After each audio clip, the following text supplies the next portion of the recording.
say, and by they I mean the people we're on the run from, that food is an ugly business. That food is intolerant and fake, even illegal. Well, I never saw food as an ugly business at all. I always saw it as, well, charming. I mean, this food charms you. It takes you in. It makes you feel welcome. Travel is like that. It isn't always comfortable. Sometimes it hurts. It even breaks your heart. But that's okay.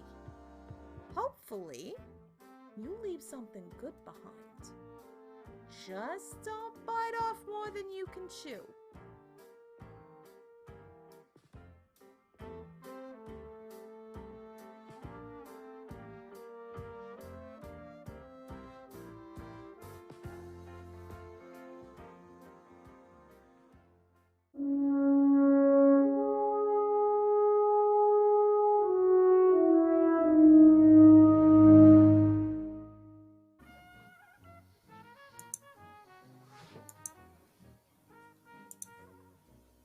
All right, and welcome back, everybody, for our Friday night session of Chew.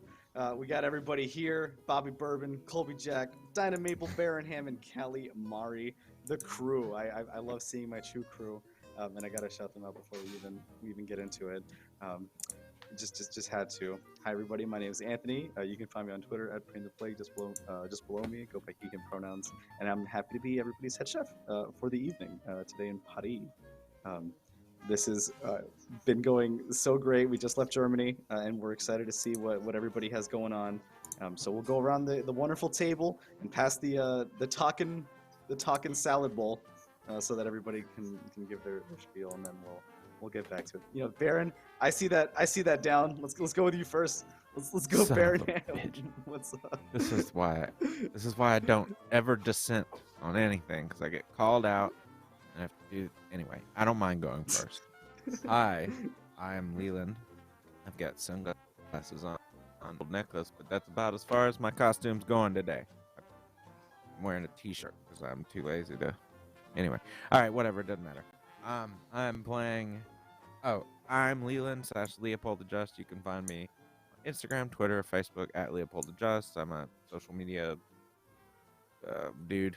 I don't know. No, there's like consultant or coordinator or manager, I guess all three of those things combined. I'm also a bit of a community manager too. I don't know, I wear multiple hats. Yeah, check me out. I'm mainly just don't really do anything that cool, but I streaming games like this, so that's pretty cool. And I'm playing. Sounds pretty cool. Yeah, that's pretty cool. Anyway, and I'm playing Baron Hamm, the hotshot, retired but brought back into the field FDA agent who is globetrotting currently, trying to put out fires with his friends, his mates, and Bobby. Yeah. With cool. Bobby and Moving on. friends. How dare you? Bobby and friends. All my friends and Bobby. And Bobby, yeah, the sad, yeah, the look down, like, it's so good. That's a fun call out. I guess that's how we're going from person to person for tonight, is just call outs. So we'll just go right to the next one. Bobby Bourbon, played by Jim. Oh boy. Yeah, Rob Mulligan. I am the founder of Cyber Nation Uncensored, and yes, I got to get the name changed on this overlay. I've been spending the past week getting all URLs changed and names, logos, everything. Cyberpunk Uncensored is now Cyber Nation Uncensored. It was kind of a business move for some products we have upcoming and some legal things we had to cover. But it also is because of us expanding into all kinds of gameplay beyond only Cyberpunk, doing Fallout, some future Dune, all kinds of stuff. So check out Cyber Nation Uncensored here on Twitch, also on YouTube, anywhere you see social media. I would love to see you subscribe, follow, join me for live streams. We have lots of game masters and all kinds of videos and stuff. Right here on this stream every week, I am playing Bobby Bourbon. He's a bit of a lowlife. He's enjoying fitting in with this group. He doesn't really have a lot of personal people in his life, and this is kind of the first touch of family he's got. Even if that Hamm motherfucker's kind of acting like a stepfather instead of a big brother, but it's fine. It's fine. He can be that stepfather sort of figure. I mean, he's already rocking the dad bod. I'm good with that. It's cool. It's cool. Yes, shots fired. Was that at me or my character? Because I could apply either. Only always a character. No, I'm not an asshole. Now, Bobby, I don't know. He's a bit of an asshole. The phrase "personal people" has now become like one of my favorite lines. Now that there was no call out, we'll go with in order of highest kill count. So we're gonna go with Colby Jack at the top of the most kills so far in the campaign. I got the most kills. Oh man, I'm so excited.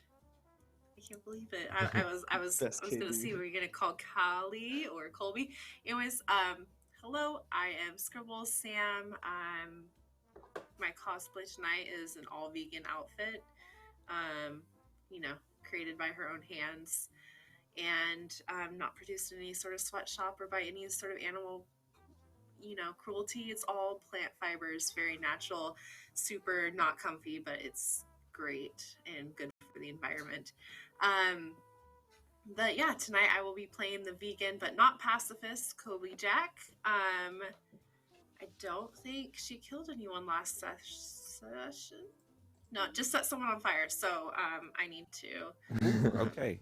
Somehow worse. I like her just set someone on fire. That's fine. Did you ever check with them afterwards? Yeah, did we ever know I could have died Well, he talked afterwards, so I'm sure he's fine. I hope so. As a vegan, I'm sure the smell of barbecue was not very appetizing. Oh boy. When you set that person on fire. So... Oh, okay, never mind. He was a tree. This makes sense in the Chew-verse. Got it. Oh, I swear I didn't actually burn anybody. No, I didn't. So that's funny. But man, she had a good brunch spot of tea with Mama Maple, so we'll see. I think they're getting closer. See what Colby's up to. All right. Okay.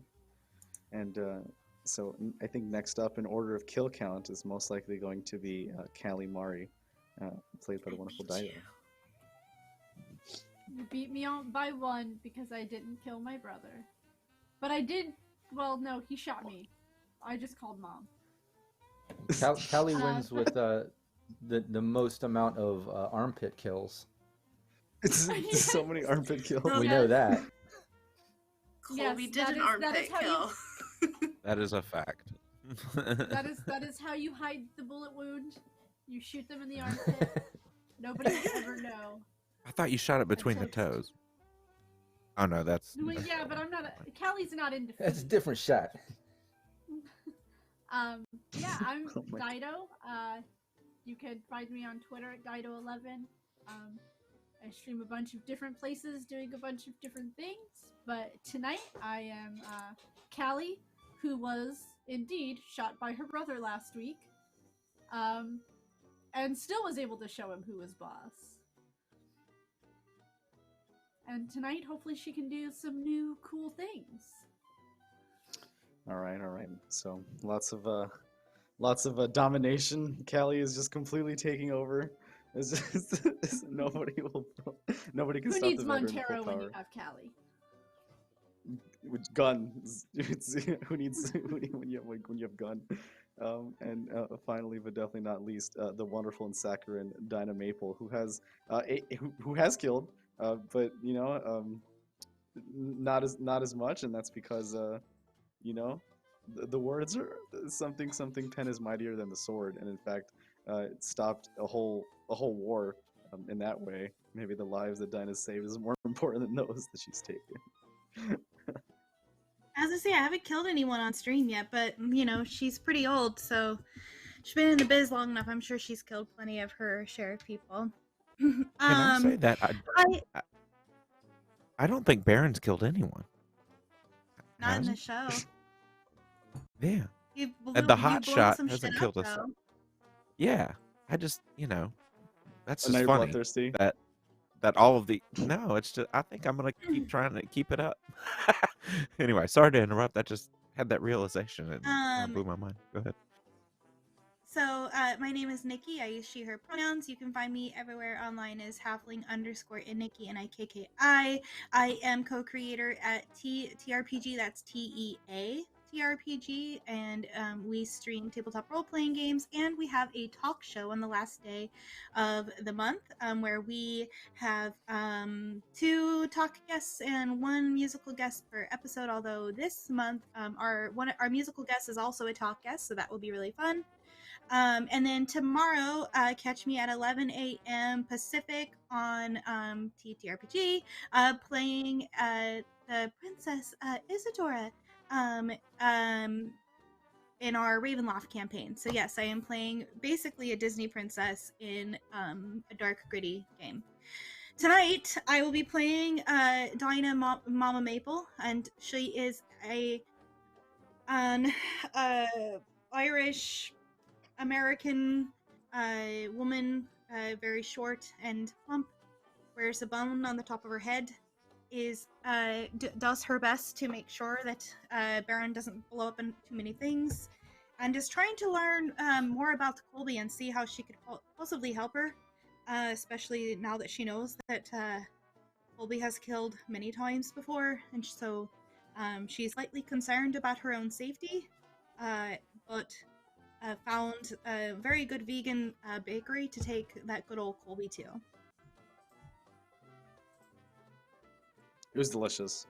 It was like literally Dinah's on point. Food, relaxation, no stress, knows how to live life, live long, prosper. It's great.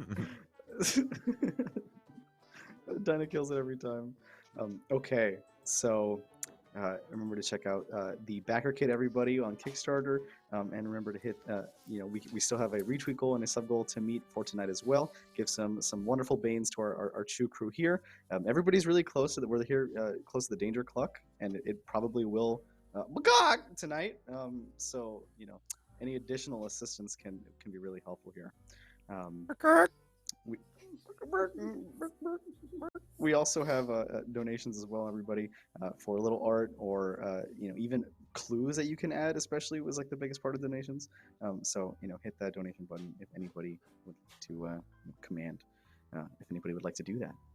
So last we left off, we had just saved a very complicated Oktoberfest from so many different actors trying to get in and burn or take things, trying to spy on people, delivering international policy through beer and hoarding it in caves. I mean, it was quite a ride, but our agents make it out, and they make it back to Admiral Honeybottom of the U.S. Navy and his somewhat rebellious crew and ship that doesn't really, they have so much purview to travel around that you're just kind of taxiing with them.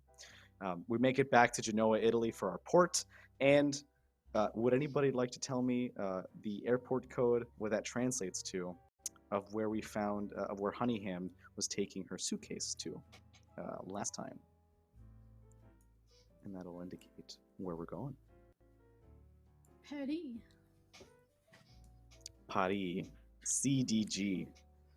And yeah, so CDG does stand for Charles de Gaulle Airport, and that's where Honeyham was off to. Baron was drunk, completely passed out, drank too much of Bobby's Mixosa Cerner, the shakes, and it really knocked him right out. So Baron wasn't able to see his daughter last time. It's very important to him, I imagine, to go see her, and she's the only Jill assassin that we weren't able to track the last time. The agents in this case, this is going to be more of a classic chase detective or finding somebody. So let's see if we can find one person, right, in the City of Lights. You arrive to basically the port of like Cannes. I was gonna say Dieppe, but I think Cannes is a bigger port. So the Jill Assassins. So they dock in Cannes, which is the nearest kind of major port, right? That is a common thoroughfare right through there. And you have a moment to kind of gather yourselves as you take a trip over to Paris and enter the city. Everybody makes it without a hitch, and it's honestly very uneventful, right? Unlike the party bus that we took from Genoa to to Munich, this is not going to be one of those party bus situations. It's actually just a beautiful drive through most majority countryside until we start getting more and more industrialized and more suburban, right? Until we finally arrive at this area. When you get there, you expect to keep up your air of calm and peace, but Paris is not one such city to hold that calm. It is fast, it is vibrant, and there's people moving all the time, ridiculous traffic, so much going on. You arrive and you have a moment really now to discuss amongst yourselves. So we'll be going into downtime first and, kind of talking at a coffee shop, right? At a classic Parisian coffee shop and seeing what's going on with ourselves. Wow, thanks for the sub. We do make it to the coffee shop. Everything seems okay.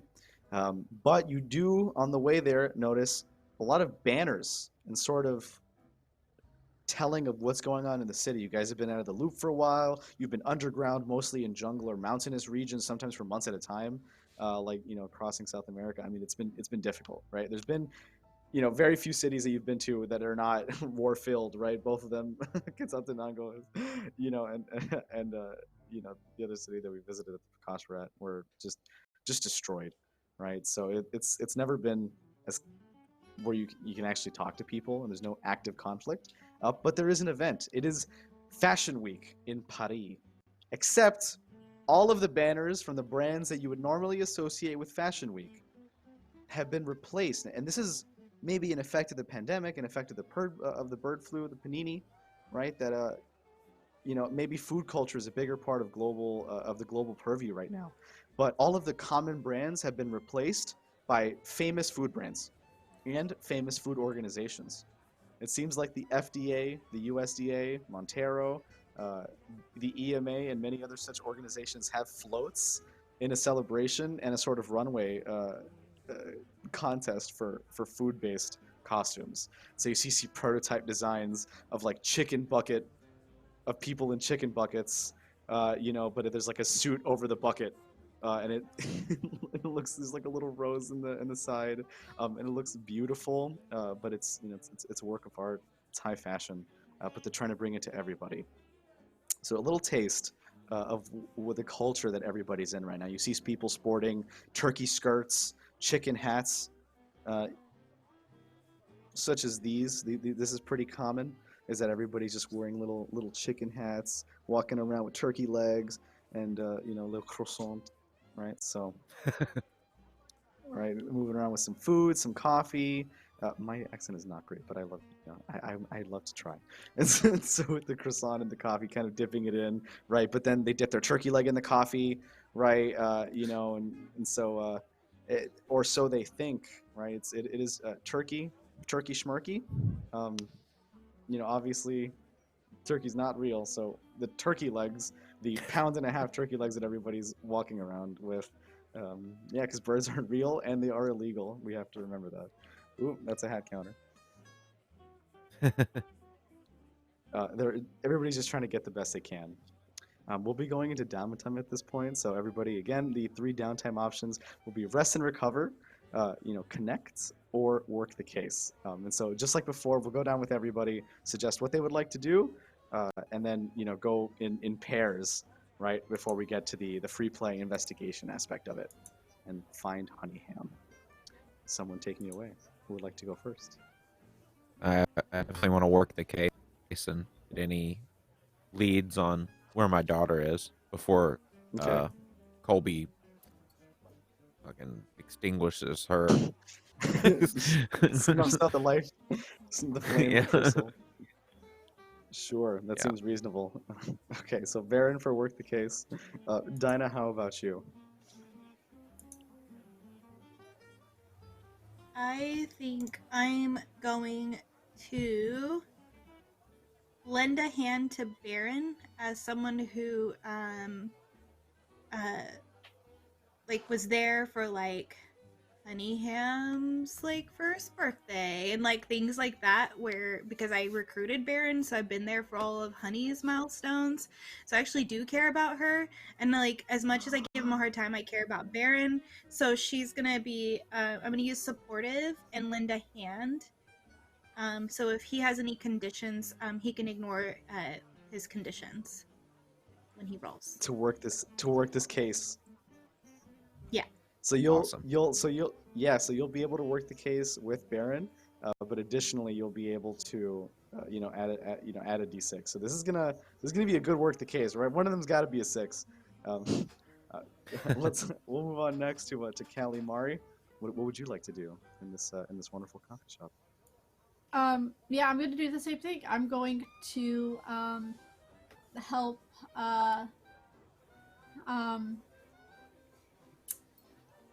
Baron work the case. So it'll provide, instead of him getting a d6, he'll get to add 1 to the result level. So he'll get a +1 instead of a d6. Correct. Just no matter what, this is going to be great. So everybody's really working this case, and I want to hear. Because Calliegh also is not friends, but friendly with Honey. Honey's the reason she even puts up with Baron. Everybody loves Honey. So sweet. And Baron is salty and sweet. One of them's really salty, the other one's a lot sweeter. It's just. This is gonna be a good work the case. It's gonna be fun depicting how everybody is doing it at the end. Bobby, what would you like to do? Yeah, I think I'll stick with the group here and help work the case a little bit. I kind of feel bad that Baron had a little too much of the sauce and couldn't, help with find his daughter and all that shit. So I'm just I kind of feel bad. So I'm gonna stick around, kind of help him work the case a little, try to track down his daughter. I mean, I don't have a lot of information. I can't offer too much, but I do have a perk that if I introduce my trouble a little bit or something, it can benefit anybody who performs the activity. So I think if I come into it, I might be able to come at Baron like, you had a little too much sauce, maybe a little hair of the dog that bit you, have a little Irish coffee in this cafe, and let's lean into my vices here, which are also kind of my strengths, but maybe see if anybody wants a little Irish coffee, and maybe we can hack this case. You did say anyone, correct? Yeah, it's Bloodsucker. Awesome. When you join someone as a partner in a downtime activity, anyone can benefit as if you perform the activity, as long as you invite anyone's troubles into the scene. So I'm just inviting my own, it kind of makes sense to the story to have a little hair of the dog, It's gonna be ideal. That's such a good idea. Okay, so everybody, we already have 4 people doing it, and now also everybody's drinking and dipping their baguette into the coffee, eating it, and kind of swerving every time that they finish. They have a little more. Okay, so my smile's widening every time I ask. Colby, Jack, what about you? I feel like I need to add some darkness to this happiness. Colby. Oh no. That is the vegan way. Yes. Colby is also working the case. But she's sort of like off in the corner of the coffee shop, plugged in with her laptop, drinking her coffee black, and just she wants to find out information on Honey Ham too, but doesn't want to let Baron know that that's what she is doing, because she is afraid that Mr. Hamm will not be able to do what needs to be done if it comes to that. So she's trying to protect him. That makes a lot of sense. So you can, go to the corner and study for your, your standardized exams, classic coffee shop experience, headphones, look down, right, on the grindstone, drinking as much coffee as you'd like, non-alcoholic, but just black coffee. just normal black coffee. Okay, so Like because her Baron heart. Hamm is like the heart of the Damn. Oh shit. Oh shit. This is gnarly. Poyo was scary. Poyo could move mountains and destroy clouds and whatnot. But Colby is the one by your bedside whose face you see before you go to sleep, and is the last thing you'll ever see. No. Oh, all right. So, Baron is going to roll to work the case, and I want everybody to lend a hand, and they can add an additional D6 if they wish to partake of Bobby's bourbonous coffee. Add an additional what? So I'm basically like everybody's already gonna help out and add 1d6 to assist with Baron. But if they want to partake of your coffee and invite their trouble, I will add another d6 to their roll. So this could be potentially like 16 d6. Some ridiculous number of d6s that everybody's gonna roll. Let's have a little taste. Okay. Come on. So it's at what would you like 10. I'm at.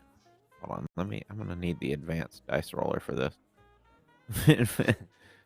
All right. Fancy. So we're at 10. Yeah, I know. So we're at 10, right? Hold on. Just to clarify, mine is not a D6. You get a +1 to the highest number you roll. Yes. Mm-hmm. Okay. In addition to these multiple d6s, right? So as long as you get a 5. Help me total up how many d6s this is. Okay. I'm well, just gonna be honest. I'm lost in the sea of numbers. For you, it's gonna be 3 for your trait. All right, 3 for your not for your trait, 3 for your attribute, your mutability. Yeah. Which one would you like to use? Would you like to use guts, instinct, training? What would you like to use for this? Well, I think I'm gonna guts because I'm having to power through my sympathies for my daughter to track her down, knowing I have murderous assassins in my midst. Let's try for everybody to roll at the same time. So if you roll, so just everybody get ready to roll 1d6. If you choose to partake of the drink, you will just roll 2d6, and that's how I can separate who drank the coffee and who didn't drink the coffee. For those others than you, Baron. For you, it'll be 3 plus any that you personally have. I'm gonna dig in. Oh no. Something blows away, so just remember that. So I'm gonna dig in, give myself 46. So I will go ahead and roll my 46. We're all supposed so to I have roll a together. 6 thanks to Calliegh. 5. Okay, and that's yep. So I got a 6. Look at me. 5 on mine is a 6 because of Calliegh. Yeah, Calliegh also rolled a 6 because she partook in Bobby's So that's Nice. 1, 2, Drink. Bobby, 3, look at me, Ma. I 3 got a 6 6s. too. Yeah, Bobby also got a 6. So 3 6s and 2 5s. Dinah got a 5 and Colby got a 5. Yeah, so we got 3 6s. So this is gonna be a crit, okay? This is gonna be a pretty powerful crit here, right? Where we have 3 6s, at least, right, with this. And so let's see what that takes us. Shit. We are the 3-6 mafia. We're marking the beast. I mean, Scribbles did want to bring in the darkness. She's calling the beast. Yeah, successfully done so. We number the beast. So let's describe, Baron. How would you describe how you and your compatriots drunkenly pour your feelings out about what's going on because you participated in the Bobby drink, but it's going to help you find your daughter. What do you want to say to everybody, Baron? This is your chance to bare your soul. Damn. All right. Take your time. Take another sip. Spot. Take another sip. He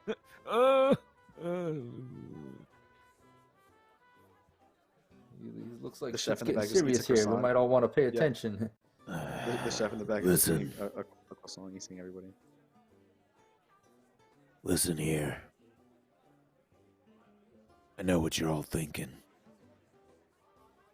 Oh, Baron's not going to be able to do this.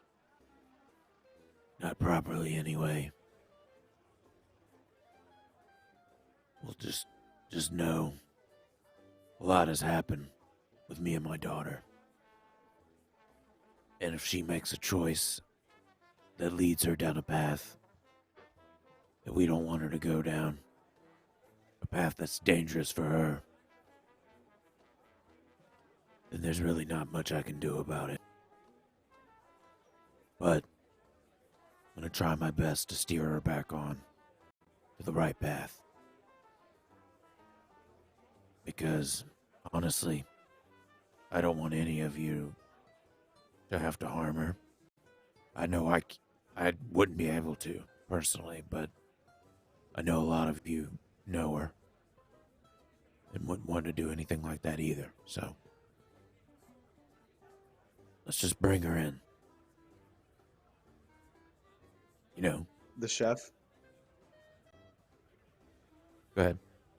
The chef in the back is like eating his croissant faster and is like clearly invested and worried about what's going on with Honey Ham.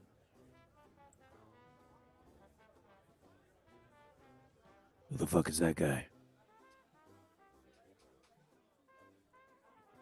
Anyone know that guy? No, he's a bit nosy, isn't he?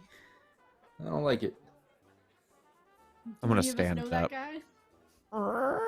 Chair slides back, stand up, and walk over to him, and take the big hand right before he takes another bite, and I'm gonna eat it right in front of him. I say, He literally gasps. I don't speak French or nothing, but fuck off. I bet you know that word. Mind your own damn business. I understood that. Just kind of walks to the behind the chef and goes back to rolling dough. Like, whoa, geez, like I'm sorry. I just just want to see what's going on with your daughter. Yeah, none of his business. I go and sit back down. I'm like, still chewing bread. Okay. Well, that's Hey, that's very dry. Mr. Ham. Mr. Ham Chops there. Yeah. Should we be worried our food might come with a little side of spit mixed in there now? I don't know if that was the right thing to do to the chef at the place we're eating and drinking and things. I don't know. Well, I'm not gonna eat anything else from here. So I'm not make now. that decision yourself. I feel like I could kind of smooth things over if you wanted me to go over there and talk to him. I don't give a shit. What if he knows I mean, something about honey? I personally Hey. feel like he was pretty nosy, invested, and even mentioned the story behind your daughter. I don't know. Maybe he's heard some things. You know, chefs around here are kind of like hairdressers and other parts where people talk and they hear things. I don't know. It might be worth it.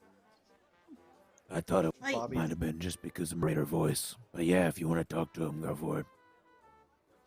Well, sorry, Dinah, and then I'll chime in with the Bobby thing. oh, she just says right after Bobby stops talking. She agreed. Oh, I see. Bobby, you did invite your trouble into this, correct? Yeah. Yeah. Okay. So how does your drinking get you in trouble here in this situation? Love this. Well, that was as far as him, breaking the case. I wanted to do it as a perk. So Oh yeah, that's for everybody I else. guess, yeah, For you, yeah. though. For me, I guess it would be, I guess, getting a bit drunk, maybe even a bit rowdy. Maybe I've had a little too much in the morning than I should have. What In does that case, rowdy let's Bobby let- look like in a crowded Let's let prison Bobby go street? and talk to him then. Let's let Bobby go and talk to the chef and try and get information out of them. Since he's rowdy and drunk, that would be perfect. Do whatever you want. But I like it. Yeah, maybe that could be the possible trouble. You know what I mean? Like he's being a little loud and rowdy about it, thinking he's helping the team and helping Baron, but it could potentially end up being some trouble, you know? Literally, figuratively, all that good. You're rowdy. A waiter with about 8 glasses of carbonated orange juice, a popular drink in Putty. You just knock into this waiter with your rowdiness, and the whole tray goes flying, and 9 bottles of carbonated orange juice hit the ground, some breaking, and others like fizzling up and like whoosh, like bottle rocketing around.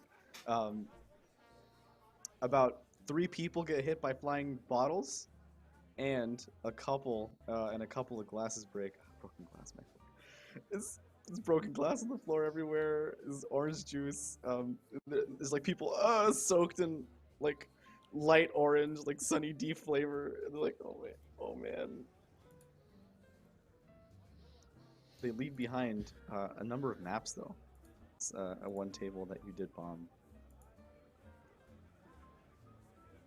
A number of what? Did I miss that? Of like maps. It seems like they have like tourist maps and like brochures and pamphlets for the Fashion Week events that are going on, and so those are now yours. Well, hey, maybe I made a bit of a scene and kind of fucked some people's wardrobes up, but it was once theirs is now ours. Look at this. I got some maps and don't think you're off the hook either, too, there, Mr. Cook guy. And he kind of like grabs the chef by the scruff of his chef outfit. Kind of holding up. So why so nosy on Hamm's daughter, you know? What's up with this? It's a sad story. I just wanted to hear more. Why are you so invested in a sad story on some other people? Why you mind your own business? You got something to say about it, or what's up? I know poetry when I see it. Well, help us finish this poem then.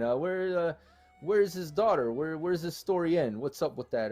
You know anything? He kind of like shakes him up a little bit.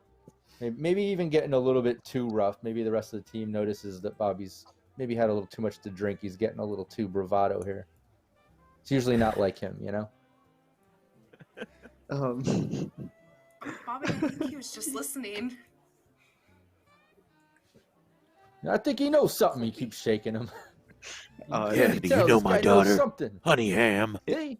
In an effort to avoid additional deaths, the next person I will call on to assist in the case will be Dinah. Don't forget, something was supposed to blow up. I dug in earlier. Oh, Dinah's gonna walk up to these two hotheads and grab them each by their ears. All right, boys, come with me. This is too much. You're going to get us thrown out of here, and this is delicious, and I want to eat. I want to finish my tea. And she like pulls them away from this poor chef. Luckily, I don't blow this place to smithereens. As Bobby there's will like an orange sit right down and happening. What was the explosion? No, the orange juice happened earlier, but then separately from that, a street cart across the street blows up, and like charcuterie pieces fly on the street, and so everybody's getting pelted by bits of ham and cheese, some soft, some hard. So sometimes it's hail, and other times it's like sludge. Was that Iberico? I'll go get it. That's good stuff. Delicious. Anyway, she puts them each in a chair, and at separate tables, like she's separating them like they're two children who can't be trusted to hang out together. And she says, Accurate. "Now, Baron, I understand that you're worried about Honey, and you're probably a bit hungover as well. That doesn't mean you can go around and abuse people who are just trying to help. Bobby, Thank you. Drink some water. Right. Have a snack. You're a little bit too drunk. Colby, will you make sure he eats some bread or something?" Get a little water. I think you might be right. I think I got a little wound up there. I got a little bit ahead of myself. I apologize. It's not like me. Let's have a little water. You're a good boy, Bobby. She like she pats your cheeks like you're like her grandson. The chef looks at then, you. Yeah, it's like, thank you. It's like, no, it's just like, wow. Like, I didn't think anybody would have my back there.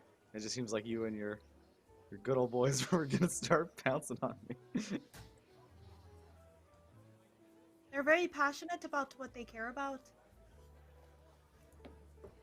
And what is that? Can I help? Is it honey ham? I wonder if you could. Have you heard of this young woman called Honey Ham? She's like a taller, slenderer version of that guy over there, and points at Baron. The moment that this person sees Baron's face, his like jaw drops.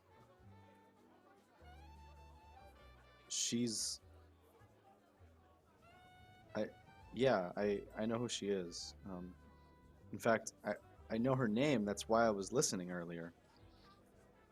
But I mean, is your friend there okay? And kind of points to Calliegh, who is still drinking. Calliegh, you did get a crit. Let's resolve your crit before the chef gives his perspective on the story.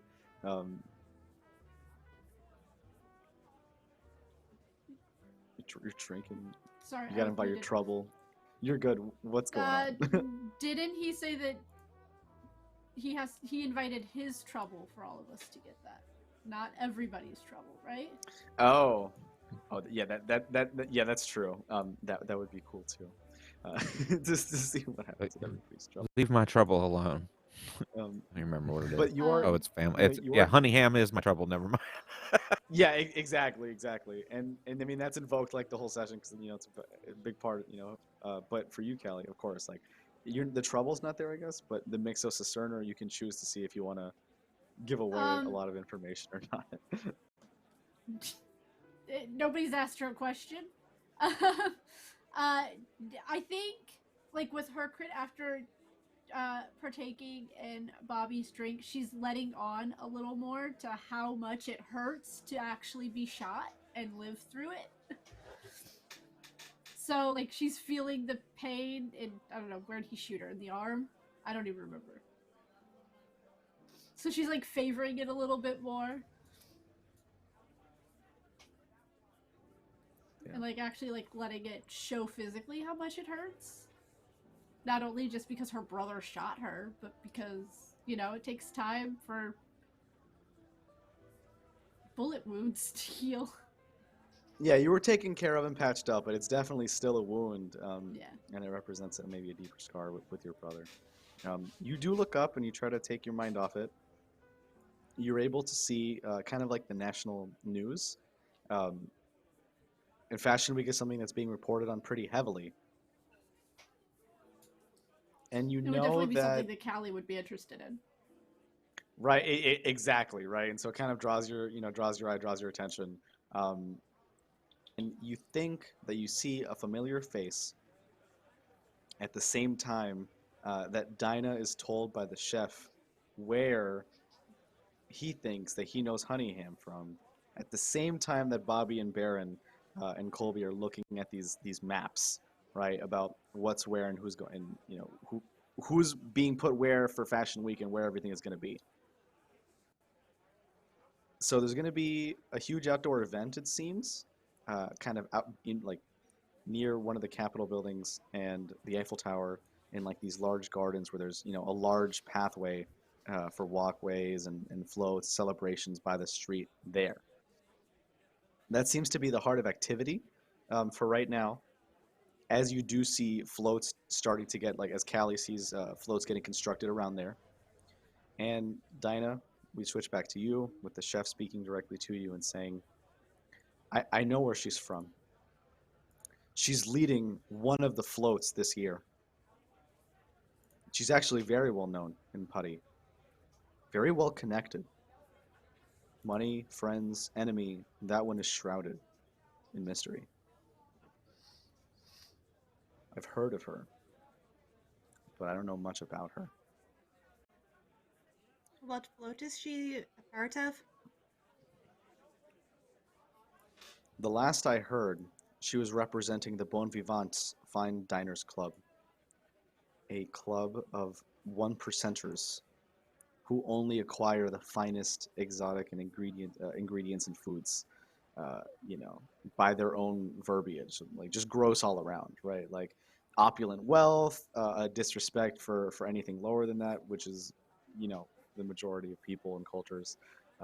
But they carry this air of sarcastic class around them, with a beautiful sort of facade, offering wonderful feasts and foods to anyone wherever they can.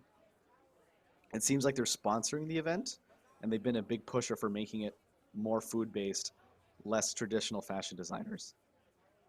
It seems like she's running with the organizers of the show. Interesting. Well, thanks much for your help. One thing. Call me if you figure out what happens to her. I want to know. This is my favorite drama and right so now. she pulls out her jitterbug, and she inputs his number. Wow, I haven't seen that kind of phone in such a long time.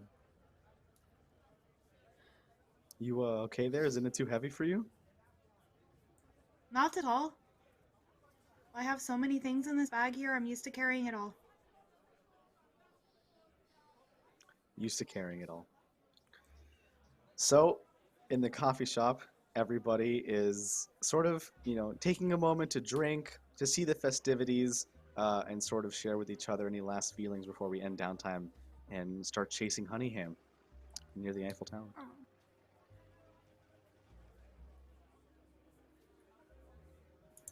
I think Yeah, I know where to find her. Do you? As I'm still watching the TV.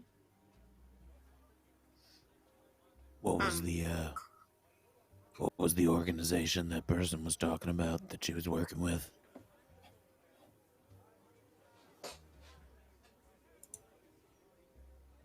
Looks over at Dinah. Just seeing if you would clarify. Sorry. I thought Callie was about to say something, though. Oh, okay, sorry.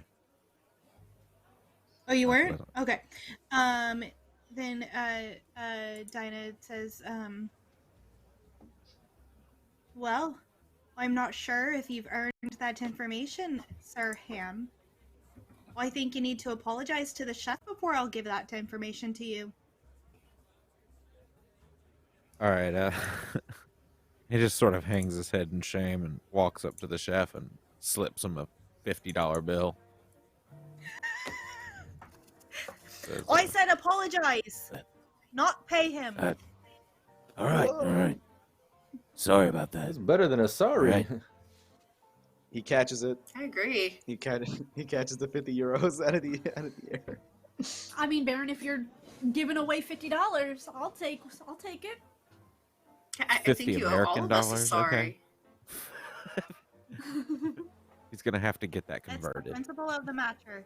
He needs to apologize as well as make amends. I told the guy I'm sorry. You accept it. I'm sorry. I want to hear it one more time. You were very mean to me.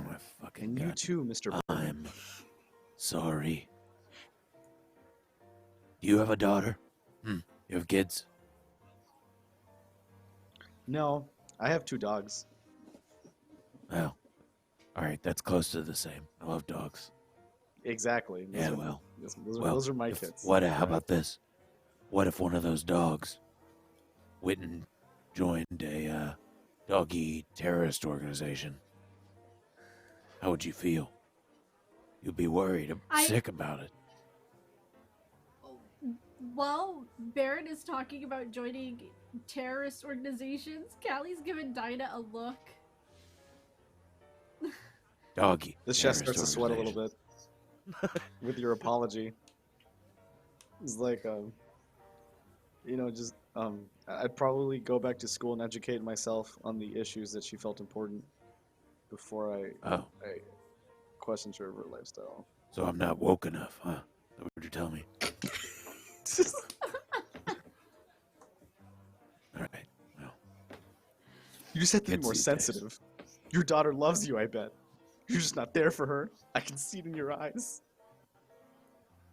I'm wearing sunglasses. Can't see shit in my eyes. These things are dark.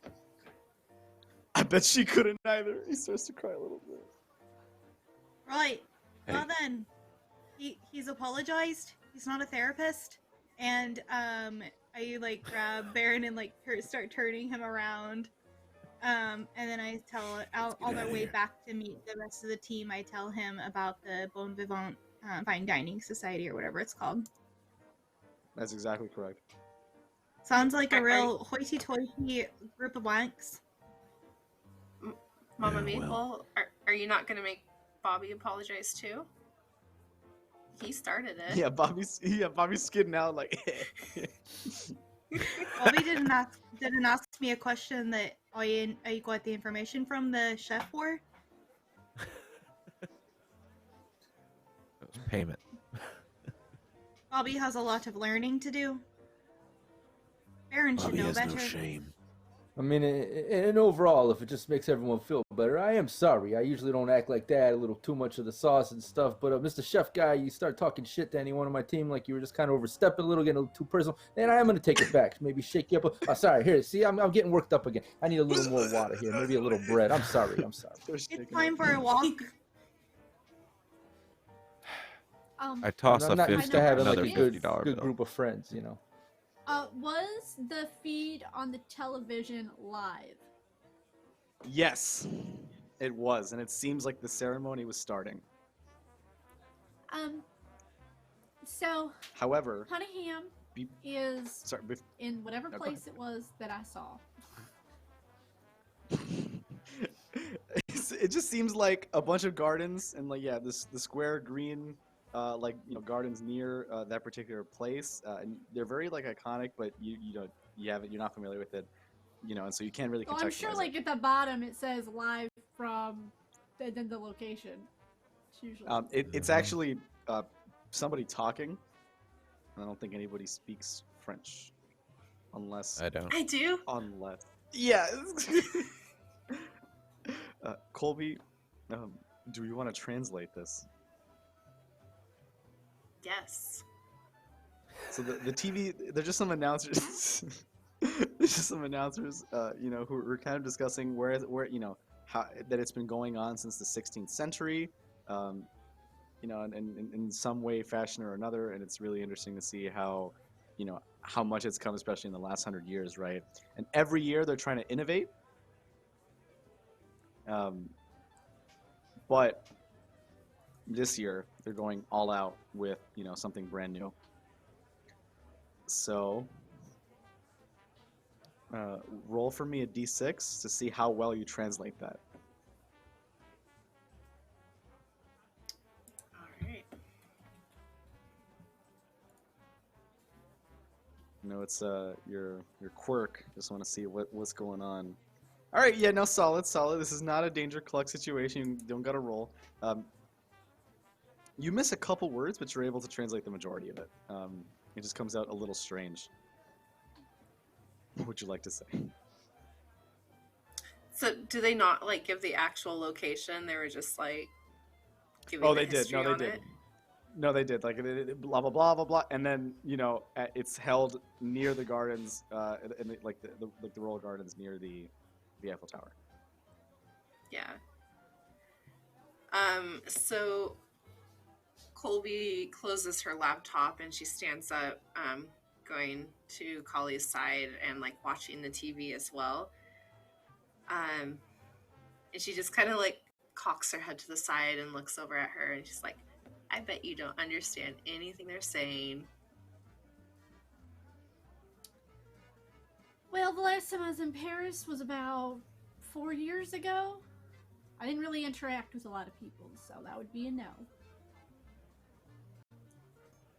Why? I mean, it's such a beautiful language. I mean, apparently this thing's been going on since the 17th century.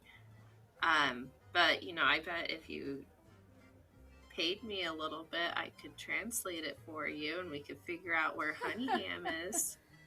She kind of pats her cheek. You're cute, dear.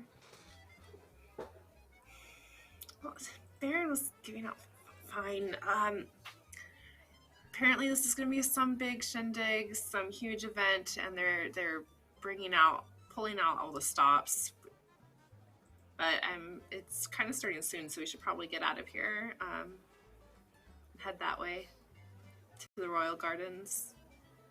Well, it'll be a good time to destroy some of those grotesque floats. All these people dressed like high fashion animals. That's I not agree. high We should fashion. destroy them. Could we say that almost comically when the word destroy is said, that like Yeah, Baron just I was gonna- slides up and is like, What do you need? What are you buying? What are you selling? Yeah, I Need mean, something just pop in. Blown up.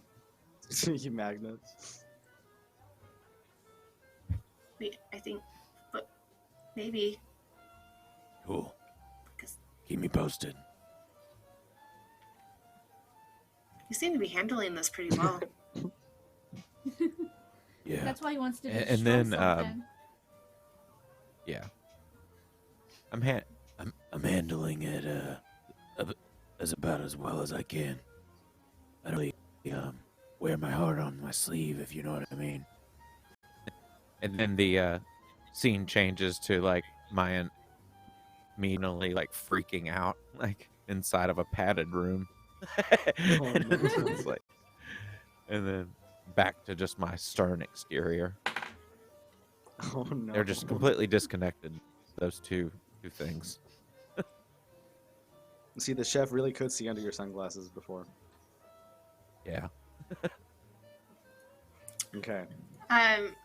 Colby is going to also grab like one of those white, just like a to-go bag, and it's like filled with toast that she's going to hand to Bobby. Just to. You're probably going to need to be a little bit more sober for this. I don't think we can shake people if we're just going to leave them alive. We're just gonna leave them alive. Can't really use this as a weapon, but I suppose I could put some butter The on toast it. isn't for you. It's for Bobby. It's You're fine. it's a- Oh. Well, I'll take some. Anyway, if No. you've got extra. I'm feeling a little, rough.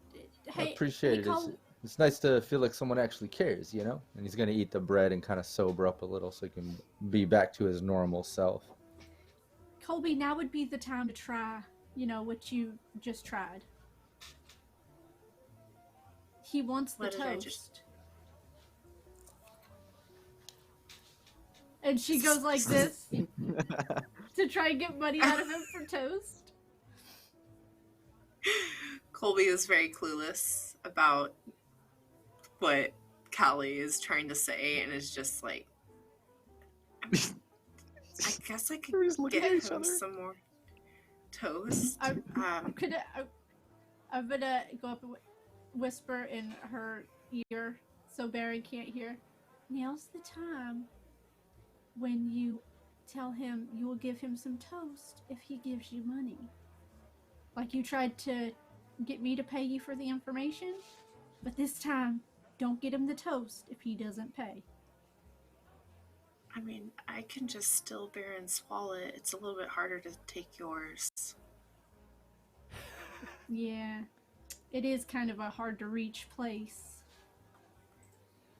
Yeah. I'm gonna interject here with my perk of eavesdropper. Whenever a conversation happens on screen, I can choose to be present so long as I'm even remotely feasible.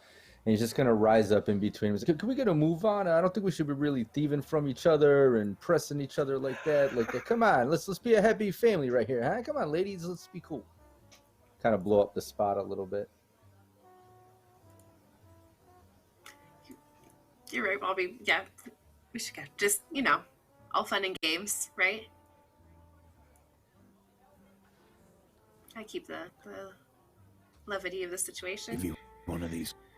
I'll give you one of these crisp bills for some toast. I'm freaking starving over here. That baguette wasn't enough. Dinah pulls There a you go, Callie. chocolate chip granola bar out of her purse and hands it to Baron. Oh, even better. It's one of those kinds that are like dipped in the chocolate. They're like Oh shit. for no good reason. For The all chef the good says- reasons. What are you talking about? No good reason. Shit. Yeah, exactly. That looks way better than what I'm about to give you. And then like takes out a basket of like stale, slightly moldy, incredibly hard rock baguettes in about 6 of them. Oh, hell no.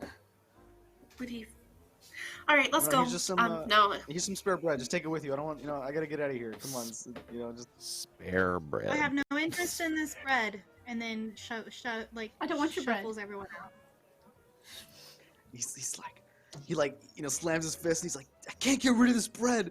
And he just picks up one, heaves it and like throws it across the street to the other window, and it just like it breaks through the glass. He hits like a brick, a couple bricks break. These are some incredibly heavy, dense baguettes. Yeah, that's so accurate for a baguette. It's hard to pick up. So Bobby got the map showing us how to get to the gardens. Colby knows where they are, that they are the gardens. Calliegh knows that that the show is starting soon. Baron pissed off the chef or messed around with the chef, so introduced it, and then Dinah saved it by getting the chef to tell everything that was going on. Good cop, So we bad know cop. exactly where she is. Yeah, it worked out great. We know exactly where she is. We know exactly what's going on. And then, so this is we're going to go ahead and arrive there and start at the free play. To purpose. It worked out great. I mean, it was the saccharine one. Saccharine wins in the end. Okay. So, we arrive at this like beautiful outdoor spectacle where like thousands of people are gathering to enjoy this like outdoor fair portion, and kind of like, float portion of like Fashion Week before we go on to some of the more interior sections later on, right? Or so the event would go. There's different floats representing the different companies and organizations that are food-based. Everybody's got food on the brain. Everybody can only think about chicken-like products, chog, anything, even remotely associated, right? So it's whole animal themed, and there is a large emphasis on chicken. In the recent years, the French Catholic Church has kind of merged with a different church known as the Church of the Immaculate OVA, or OVA. Okay. Now these joint churches are basically stipulate that anybody who has chicken or chicken-like products are doomed. And in fact, eating this brings about the doom of the world. So for about 10,000, maybe 20,000 crowd, there's about 1,000 to 2,000 protesters on a barred fence on the other side, like just kind of holding up boards, playing loud music, and kind of generally against this entire event. They're not violent, although they usually are. The reason they are not violent is because they cannot actually prove that there's any chicken there. Oh, great. And someone has just alerted me that we have met our 20 retweet goal. Thank you so much, everybody. I'm actually going to go ahead and give a clue to our team here about it. So that's going to be the boon for today is going to be a clue, and I love free clues. The Church of the Immaculate Ova, is run by a woman known as Alani Adobo. Okay, and she's a Central American, if I remember correctly from the comics, actually, I think Mexican was the nationality, who sort of, leads the Church of Immaculate Ova in denouncing all chicken and chicken-like products, and has since gained traction in Europe as well, right? And so there's this sort of, is it pro-animals? Is it against animal cruelty? Is it pro-animal cruelty? Is it about food culture, right? And so that's why there's so much talk that everybody wants the fashion show to be food-related as well. That Alani is in the crowds, as it was like said so on the TV, but that name didn't really mean, it wasn't really contextualized until you saw like the number of protesters, and the support that the church has against the show. Okay, so there's a lot of happy people, some not so happy people, and so we know who the leader of that organization is now if we're trying to track down that person specifically. So we will engage in the stage work. So everybody gets to the gardens. We're still prepping. The shows will start in about 5 minutes, but it seems like the best way to be, to get close to Honey Ham, who seems to be surrounded by European Medicines Agency, the EMA. They're surrounded by EMA guards. They're armed. I mean, it's difficult, right? You are blacklisted agents. This is going to take some sleuthing, some costuming, and maybe even some performing of yourselves, right, to get near Honey Ham. Honey Ham's Costume? I'm sorry. Yeah, go ahead. Yeah, so take it away. We're there. I would definitely do up everybody's makeup so they don't quite look the same, especially for Baron, Dinah, and myself, since Honeyham knows what we look like. Yeah. Well, I mean, I could just go no makeup and she wouldn't know who I am, but... While you're putting Baron's makeup on, he says, Oh, she'll probably recognize my voice, so I don't think I'll be talking too much. Just do a fake accent or something. Do something fun. Fun with that shit. I physically can't. My throat doctor says this is the only voice I can do. I've tried others. Here, watch me try a French accent. See, doesn't even work. I can't even bring myself to do it. Ooh la la. Yeah, I can't even do that. Yeah, it's just like it's just some sort of a fantasy creature or something. Am I the only And one we've of learned the the three of hard us? way that I can't. Sorry. To say, am I the only one of the three of us that can change their accent? For the first time, Baron is hearing Calliegh talk this way. Right. What happened to your southern drawl? I can actually change my accent. I tried last time and it wasn't very good. No, it wasn't. It was really bad. Yeah, It's kinda scary. the accent lesson. Yeah. Maybe we should have Colby and Bobby do the talking with a little guidance. I mean, Honeyham doesn't know who we are. I don't think I've ever You two met know. her. You two know.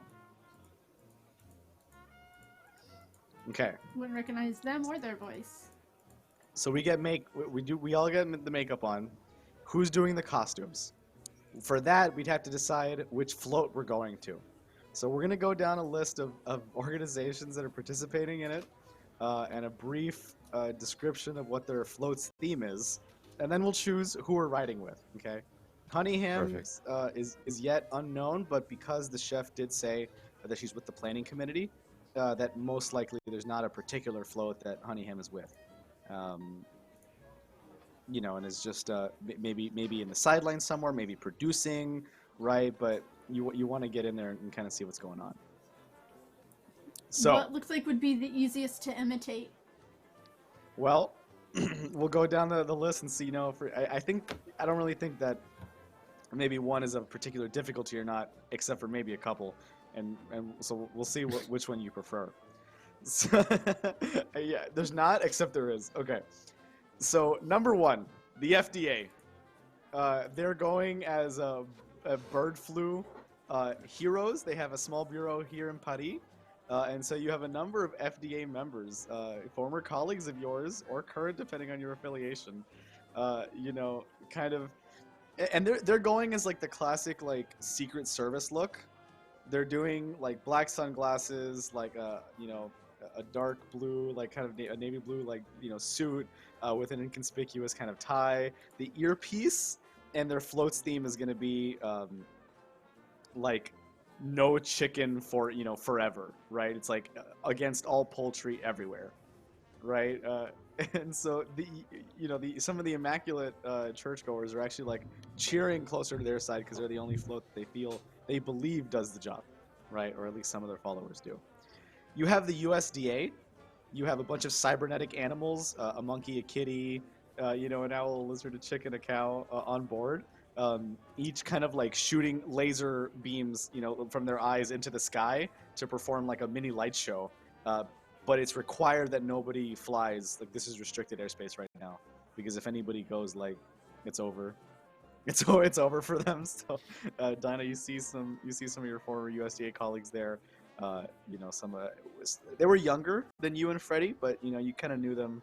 They were like your co-highs. You kind of knew them at the time, underclassmen. So we got USDA and FDA, and then we have some more like, and then we have like Montero. Montero is huge in France. Okay, everybody eats chog. In fact, half the entire event is about chog. It combines something that Parisians love, which are frog legs and frog associated like cuisine.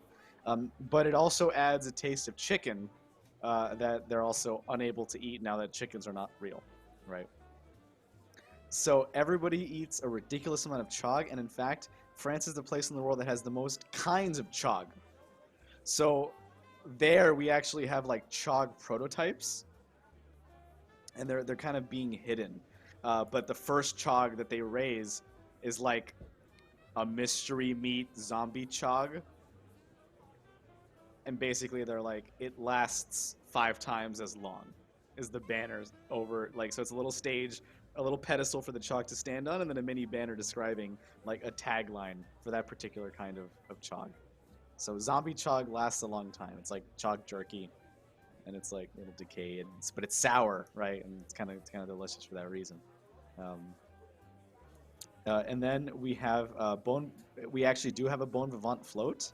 And they're kind of paired with the celebrity, the culinary network, right? And like the celebrity chefs and Bon Vivants are kind of together in this like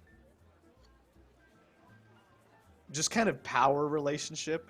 And so it's just people eating wonderful food on the float in like white embroidered tables, with like tablecloths and whatnot, and they're all just like in white suits.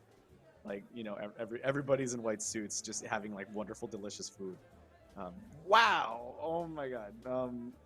Enjoy those subs, April, Janie, and Spence. Wow! Thank you so much, Sporin, for that those subs. That actually does hit sub goal as well.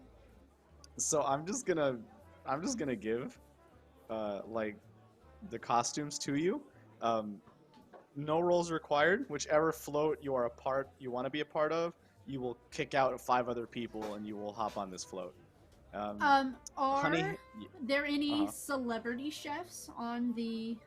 Was it Bon yes. Vivant? Bon Vivant.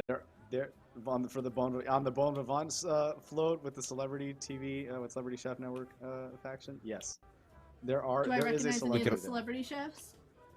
You do recognize one. You recognize a member of the renowned Chu family, CHU, as a celebrity chef for Bon Vivant, talking about wonderful new ways to explore. He's kind of talking with other colleagues. You kind of see him from the back, and he's talking about, that he wants to cook with chicken, and everybody always tries to screw him by not offering real chicken, but you know what? That chog is actually better than he thought.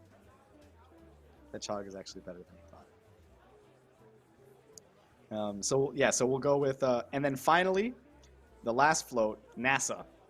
We have a working rocket ship, up at like a mini rocket ship for like 3 or 4 people. It's kind of like one of those towers. You can go up really fast and kind of hang on to the chair, and so it's good for 4 people, and it's like drone controlled. And it has like big NASA sign on it, a big American flag. Right, and they're kind of going around on a campaign to raise awareness for space travel and funding. If we did NASA, we might be able to make use of those drones somehow. As I say, Nikki wants to do NASA. Dinah would not. Exactly. Yeah, I'm kind of with you on that. I feel like There's one- I'm the same way. There's one last. My character one, wants to and do then there's, Bon like, Vivant. You want to do Bon Vivant? Okay. There's Yeah, one because last he one, and there's, thinks. like, Go ahead. Go ahead. Oh, okay. I was gonna say that so my character thinks that there literally is like that would be like kind of getting to the heart of the problem because of course known ties with the bomb of we've discovered we've discovered where like where because prior we discovered where she was going to be, so it's more likely that she's going to be on that float, of course, right? I understand that completely. The last two is going to be DEFRA, which is the Department for Food, Agricultural, and Rural, which is sort of like the UK equivalent of the FDA. And so you see some EU, non-EU cooperation here with DEFRA and the EMA sharing one float, right? And it's just sort of like a bureaucratic float. It looks like an office cubicle float, and they're just kind of they're working while they're going on the float, right? And that's sort of what they're up to. The question is that float next to the Bon Vivant float? It is, because DEFRA and EMA are considered to be the guards for the Bon Vivant float. Okay. So if we could maybe listen just go down the list again. Yeah, I'll go down the list again, and then we can choose, okay? So real quick, Montero, NASA, the EMA/DEFRA, the Bon Vivant Club, the FDA, and the USDA.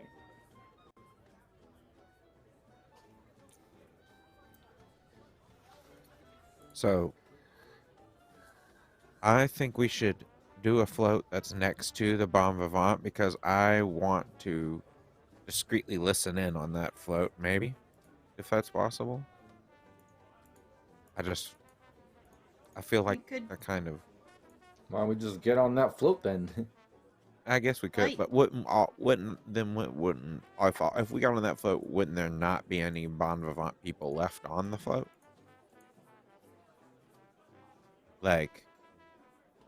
Is that how it works? I would say that it's sort of a Gugino situation from It's Always Sunny, where there's two tables, two large tables for the float. You could replace one table, and the other table would be the other party.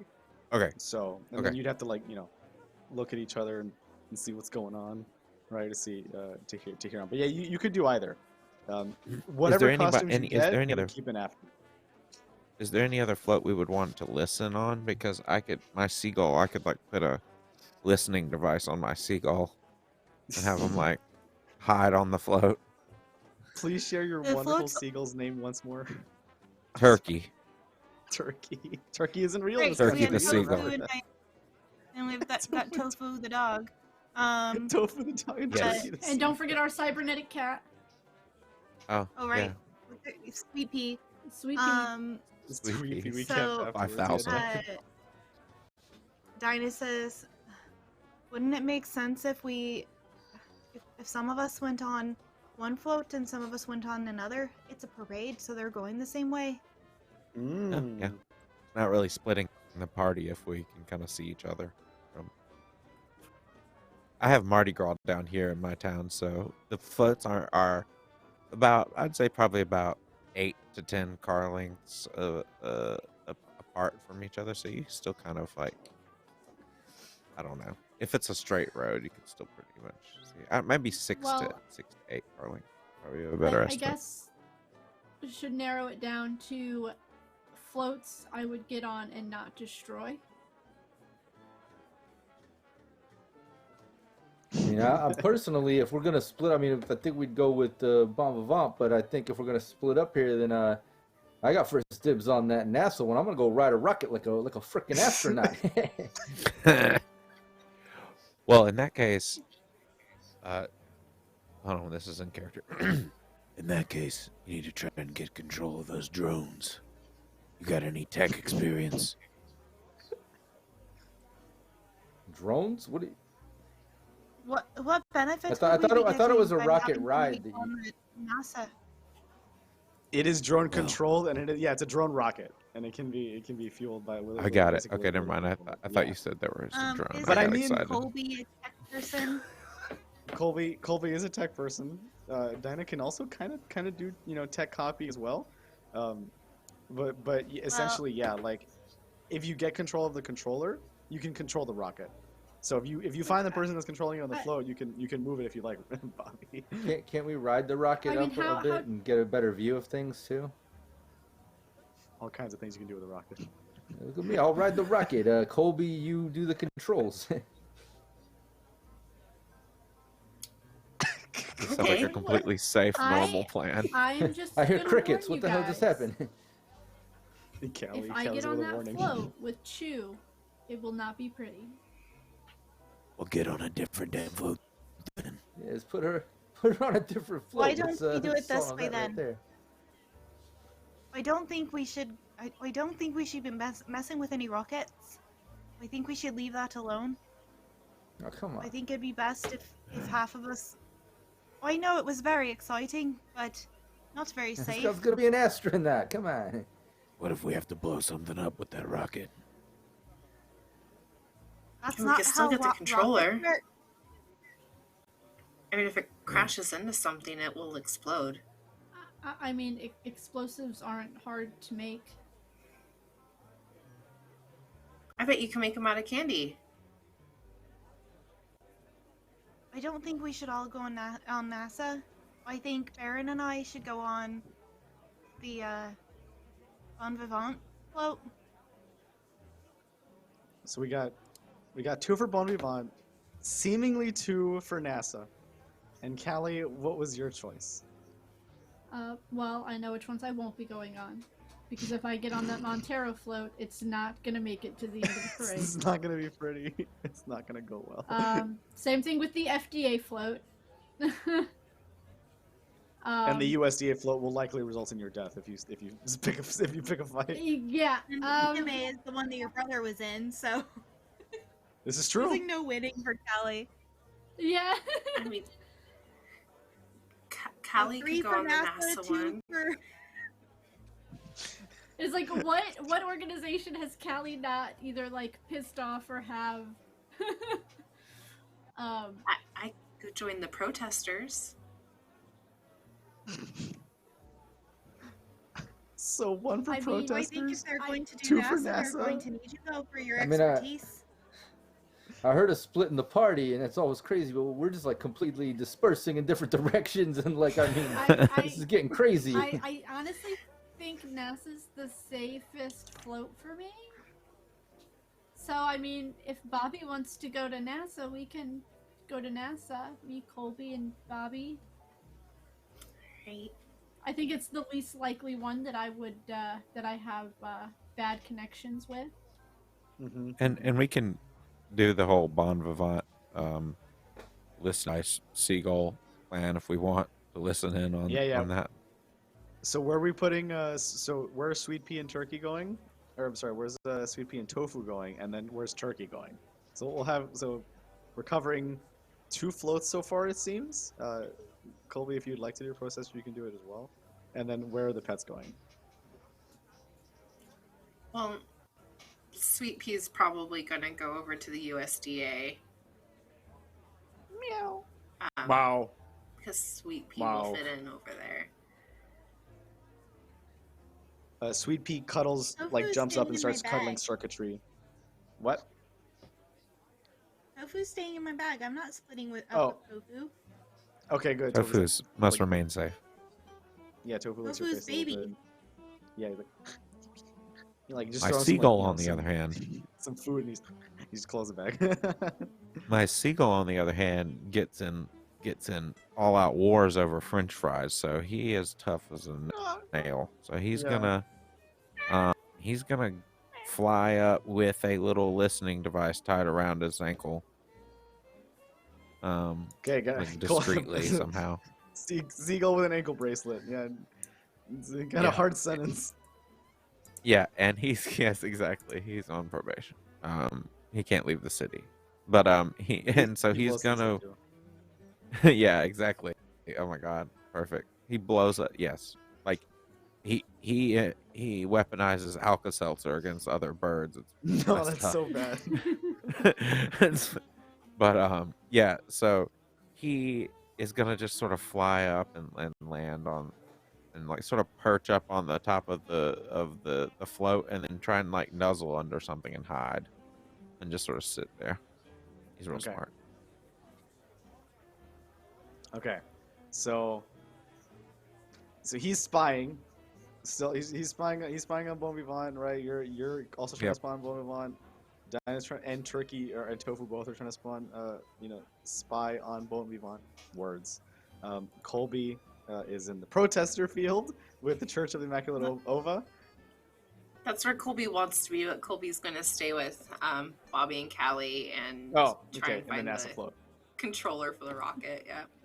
So we're doing okay. So we got 3 rockets and 2 spies with the on the Chow Chu float. All right.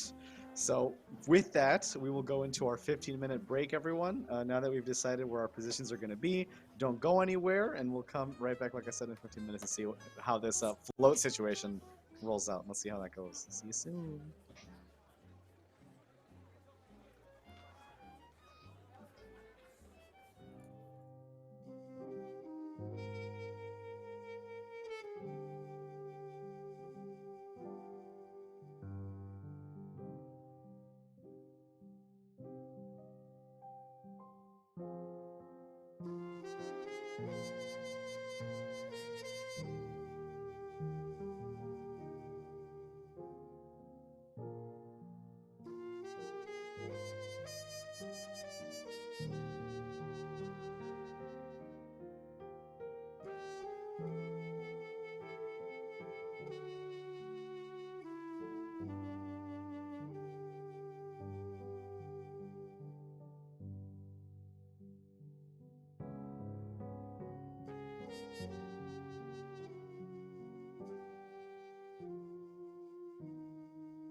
back, everyone.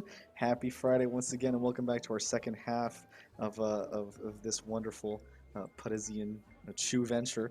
There are many key players lined up, and many of the world's finest represent art, culture, and fashion. More importantly, all joined by food this year after the bird flu panini. Our players have chosen different floats. So we have 3 on the NASA float, and we have 2 on the Bon Vivant Fine Diners Club float. We will see how that goes. So it's actually going to be, oh man, Fridays. Now I want some French fries. NASA is going to be in front of the Fine Diners of Bon Vivants, and Bon Vivants is going to be in front of the EMA and DEFRA. Okay, so we'll go through some of the other ones first. As we come back, the crowd is protesting, clanging up against the fence, and kind of getting, more rowdy. The Church of Immaculate OVA is trying to stop the consumption of all birds and bird-related products. Montero being here is an affront to what they represent. And even though the FDA seems so consistent about no food or no chicken, right, on their float, in the public eye, the Church is actually directing much of its oh man, 5 more subs. That's a whole new sub goal. Okay. The gift of a total of 30. Yeah. Wow. But that's so much. Sorry, I took my breath away, everyone. But essentially, I'm gonna go ahead and reward everybody. Reward. Let's do a boon and a bane, and let's see how that works out. Okay. The rocket ship will fly farther thanks to an extra thruster, but it is more likely to break after some time. So let's see what goes on with the rocket, right? If we can get more out of it, maybe a little quicker. That is ridiculous. So it's both, and that is ridiculous. Thanks again. Okay, so I do love good food. Thanks. Yeah, we do too. Cooking up something good. Okay. The first float is going. Yeah. So the Church is against the FDA, and everybody's against it. But for the majority part of it, most of Paris is kind of together on this basically slightly cold late September, early October day, and enjoying the beautiful wind and camaraderie, the music, right? And it's just such a vibrant culture of people just being, oh man, I have croissant and I have water for that hydrate. But so, it's just such an important part of the culture there, and the fashion show just brings so many people together, right, for this. Everybody also kind of likes the fact that high fashion is moving away from maybe some more abstract figures, and they, everybody's focusing on one thing that everybody can really get around this year, which is food, right? So the FDA, everybody's all the FDA members are wearing giant cheeseburger outfits, and over the suits, when they finally go up on stage, and then it's just eat more beef, right? Kind of slogan, and just real scummy, definitely not following what they really believe. But they just sort of flex with the cheeseburgers and a couple of rifles piled up against a sign that says no more chicken, allowed no eggs or associated byproducts, right? Some people cheer, a couple people yell, and people throw chog eggs at them. This is legal, but you made it, you paid for it, and they start belting them from the protesters, right directly towards the FDA. They start the FDA says something on the on his radio, and a second the person who threw the egg gets disappeared from the crowd, and this is one less protester. Gets disappeared. Yeah, he's belting 1 second, and the next second he just isn't there, right? The next one is going to be the USDA. The USDA is up front and center again with its beautiful laser light show as all the collective cybernetic animals look up and with sweet pea intertwined out, Mao, and kind of have like this laser light dragon soar through the sky a little bit over the tower and sort of burst into a magnetic flame of sorts. A drone who passes by, just like gets like obliterated. It just like crackles through, and you realize that really those little cutesy animals that everybody's like fawning over, like what petite animals are so cute, and they could just destroy like pretty much everybody. Like the group of them are probably as strong as Pollo, if it's the majority of their animal companions. So they hop off, right, and they continue along. Next up, we'll have Montero, and they're going to reveal a couple of Chog variants, never before seen. Again, Chog very popular in France, so they're going to start from smallest to largest. Yeah, exactly. They've already revealed zombie Chog. It's like dehydrated Chog meat to take, that lasts longer. It's a little chewier, right? It's like, I don't know if anybody's ever had gator. It's like gator. It tastes like chicken, but it's very rubbery. Yeah. It's it's exactly. Boy, you cooking it wrong. It's just Florida things, everybody. But that's what it tastes like. So we got zombie Chog. You got to deep fry it low and slow. Then we have something called a chunk. And a chunk is a Chog mixed with a skunk. He do be chunky though, right? And they're like purple with the yellow eye, like Hypnotoad type eyes. They look around and they sort of like spurts on a group of people. And the front 5 that get hit by this spritz, instead of freaking out or worry that they smell bad, their pupils dilate and their arms go like they just kind of deflate. Their jaws drop open and they start drooling. And you can see like a faint glint of rainbow pattern if you look into their pupils. And you can very confidently assume that they are in fact tripping pretty hard. This is a psychedelic frog chicken variant that Montero is introducing to the market, because why not do your drugs and eat it too? And why shouldn't it taste like chicken? Oh. Bobby's about to lick this frog. This sounds kind of crazy and fun. I don't get. I think. Save some for Baron. You ladies are down to babysit us boys while we have a little bit of fun. Let's have a little frat night licking frogs, getting crazy, right? No, I gotta stay focused. I feel like I've been babysitting you this whole time that we've been working together.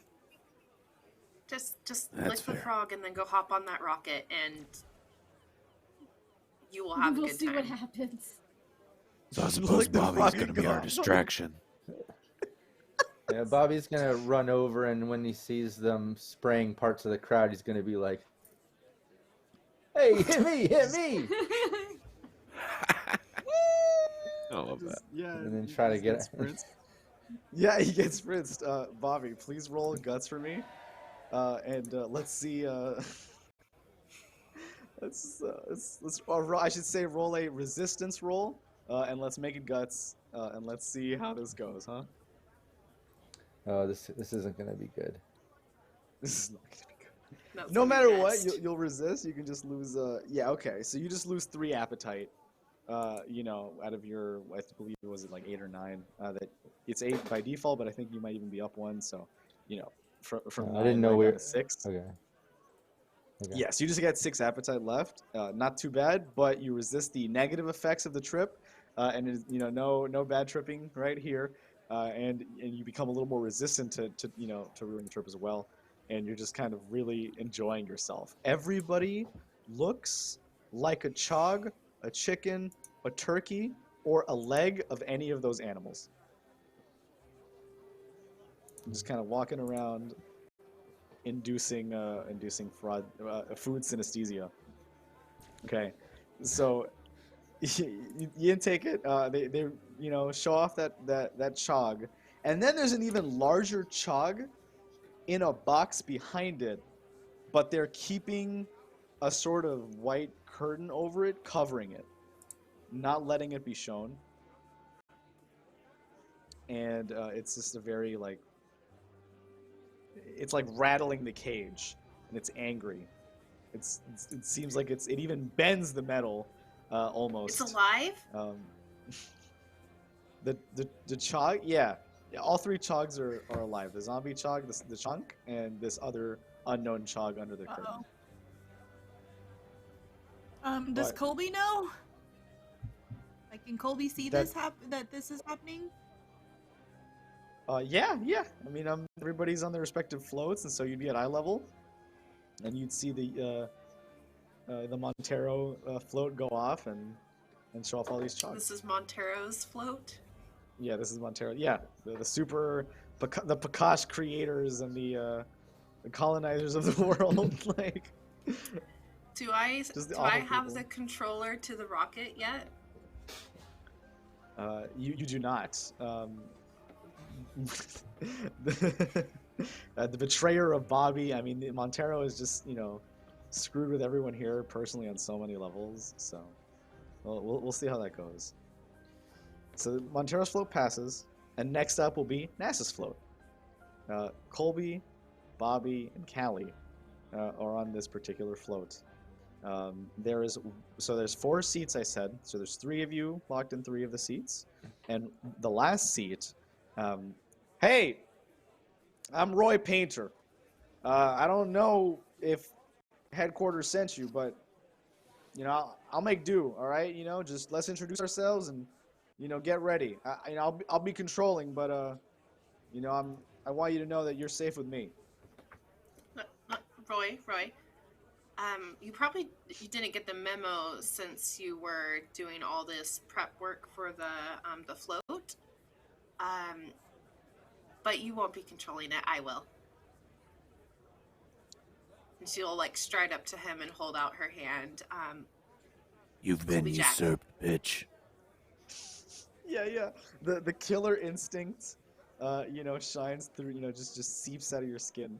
The darkness, as it were, right? Where a thinly veiled social contract prevents you from just annihilating this person. But let's go ahead and roll something to figure out, how you can convince this person to do so. Right? Colby the Bobby and Annihilator, Calliegh can Jack. hop in. Yeah, Bobby and Calliegh can help in if they want. Well, I was gonna Yeah, say I'm while gonna- Colby I'm gonna is lend a dealing with that, Bobby would probably lean into Callie and say, "Hey, why is Colby arguing with this chog? I'm a little confused. This is why things Still are tripping. kind of loopy." Steve? Alright, I'm gonna use my Chog has smooth criminal. That Chog has the controller. So we're Oh trying well, to get shit! it. Yeah, she needs to get that. I need to go for the ride Oh my god. before this buzz wears And off. I'm also gonna lend a hand to Colby. Thank you. Yeah, she's more qualified, and that's the only reason she's here. Just don't have enough And so experience I'm gonna there, lend a- Roy. I'm gonna lend a hand, and I'm gonna use not that way. So when I lend a hand, I don't have to use an appetite. Exactly. And because I guessed the airport, she'll get an extra D6. An as extra well. D6. Let's go. So Oh I have no! 2 additional D6. Sorry. We No, got so Callie 5s. rolled. Yeah, we did get 5s. A 5 is fine. So let's do. Oh, this is gonna turn out real bad. Okay, everybody. Can I take a devil's bargain? To succeed? Mm-hmm. So I mean, it's not like succeeding at a cost. Okay, I'll give you an extra D6. The devil's bargain being it'll Give me another definitely blow up after a relatively short amount of time. It'll fall at least. Like it'll tank. right? You can disable it. It's, and any jets while on it, it has warheads, of course. It's just a piece of metal, basically.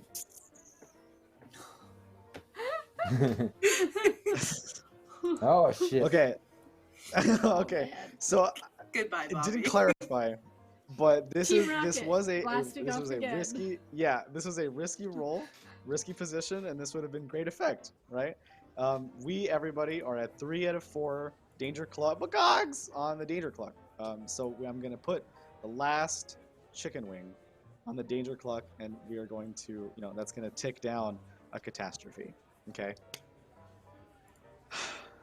Roy realizes that you are not from NASA. All 3 of you. Okay, pretty immediately. He says, wait. I'm the manager, all right? Here, I'm Mr. Manager. I know who's running the float, and NASA, the headquarters tells me what's going on. And, I have to prepare for a fancy party later, helmed by one of these folks. These kind people, I don't need. Can I Spartan kick this dude off the float? He's just talking Okay, too much. I would love for you to do that, but so this is what's gonna happen, okay? He's not like saying it. Exactly. He's on a different float. He stands up and he screams that they're like imposters, right in front of everybody, okay? The FDA agents will pull out. Will pick up their rifles and their cheeseburger outfits. The USDA animals will lock in with laser eyes, right? Everybody focused. This barrage focused on you, not firing yet. Just I should say potential barrage. Montero, the Montero float. The chaos of the situation is going to let out the chog that was underneath the 3rd cage, and it's actually a chog Rex. It is actually a chog that is about 8 times the size, with large teeth, able to crunch others, and sort of and have some recurrence of feathers, recovering some of that, tapping into the ancient dinosaur DNA of these once proud chicken, combining it with the frog reptile DNA, right? So Callie's gonna look at Bobby and Colby. Shit's hitting the fan already, right?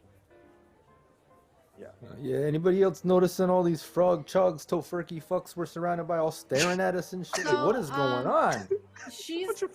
Callie's gonna she's horrible at charm, so this isn't gonna go very well. She is going to covertly pull out her little cricket, because it's not that big, and she's gonna press it into the manager's side. If you want to make it to your dinner, you're going to make this scene go away. I've seen her kill quite a few people You're so not there, far. Baron! God, I thought I was on that. Okay, I thought my bird was on. They're on the NASA. other- They're on the NASA float, and you're on the Bourbon float with Dinah. I thought I was on the NASA float and my bird was on the Bon Vivant float because I was using the listening device through my bird to keep up. I thought you with what wanted to was get going close to your on. daughter. This is I thought that the Okay. NASA. All right. I thought the bird was We're on the Steven same Spielberg. page now. Cool. Maybe I'm over the radio. That's it. I'm on. Yeah. I'm on the Do radio now. Do it. Over. Do it. Dinah's just like, they can't hear you. It's a one-way radio. You. Whatever. You're just talking. Yeah, you're just talking into static. It's gonna keep going down the line. The NASA ones. Yeah. So I'll answer. Yeah, we'll see what happens in a second with Roy. The NASA, I wasn't the done NASA yet. Floats. Oh, I What see. I was There's gonna more. say to him. There's more to the Yeah. threat. Yeah. And yeah, so the first part of the threat was if you want to make it to your dinner tonight, you'll make this scene go away. If you want to make it to your dinner and have the best dinner for free, I can make that happen. And I want to use my loaded. If money and money alone could solve a problem, you can make it go away, no questions asked. If money. I'm offering and to money pay alone. this guy to Yeah. stop this, to make this problem Okay. go away. So you can roll, and I would say he says to you very quickly, but listen, if you think I'm working at NASA for the money, you've clearly not thought this out. I'm here because I love it, because I believe in it. And you think I'm gonna let some scary, what are you, chicken lovers? I don't know why you're here, but you know, whoever you think you are, all right? Like, you're not gonna take my rocket away from me. But so he's not gonna stop the scene, but he's willing to like pilot it correctly to get everybody out of danger because he doesn't want to go down with the rocket either. Okay, so that's let's roll for that, and you can roll that d6, right? And let's see what how, you know, Bobby and Colby, if you have ways to help, I would love to see that. But she's just gonna shoot him if he doesn't give up control. We're okay. Let's start shooting people. Let's start. I'll lend a bad hand. to shoot. What I think that I don't know. I think someone's already going for the armpit shot, Bobby. I don't think that's I don't think talking's an option anymore. I think armpit death is the preferred method now. Well, then Bobby's just gonna say, yeah, apply the deodorant. The Bon Vivant Club gets shaken up, and the table next to Baron and Dinah, like the cap comes off the food, and on their table as well, it is actually a whole cooked chicken.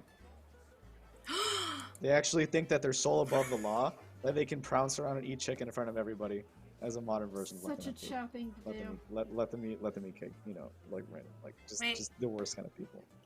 Does the NASA float see this? Us on the NASA float? Everybody sees it. The FDA sees it, right? The Church of Immaculate Ova sees it, and then they start. Now it's a violent protest. Now they're pushing through gates and gutting over, trying to see that the chicken has been let out. I mean, it is absolute chaos. In 1 second, one guy's like, you know, oh my God, and then every other float is just chaos. With you know, everybody's like trying to fight and squabble over it.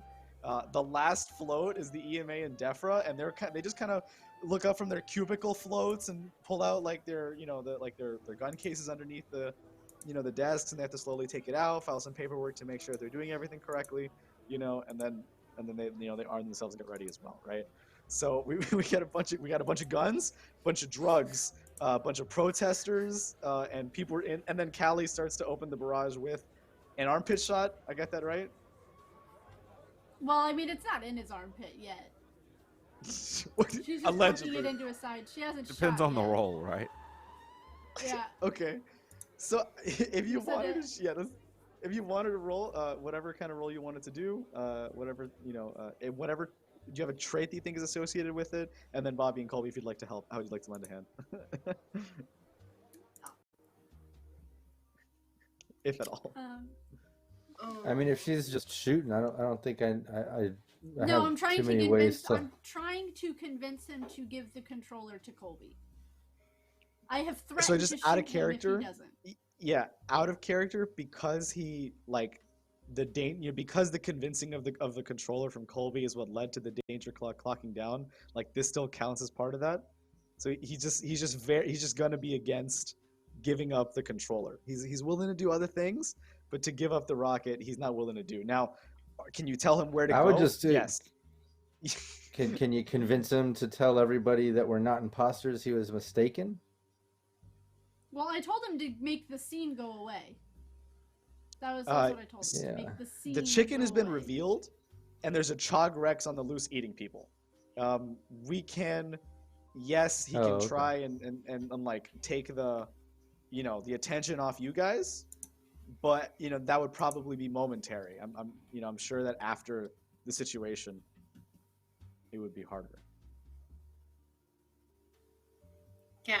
Because they'd know you. I mean, like they're just willing to stop. You know, like they're willing to like the FDA and the USDA, like animals and everybody. They're willing to focus on like the, you know, like stomping out protesters who hate chicken is more important to them and you know, like monsters and stuff. Well, the FDA should be worried about that chicken on that float. That's their job. Yeah, but they're not. But they're not though.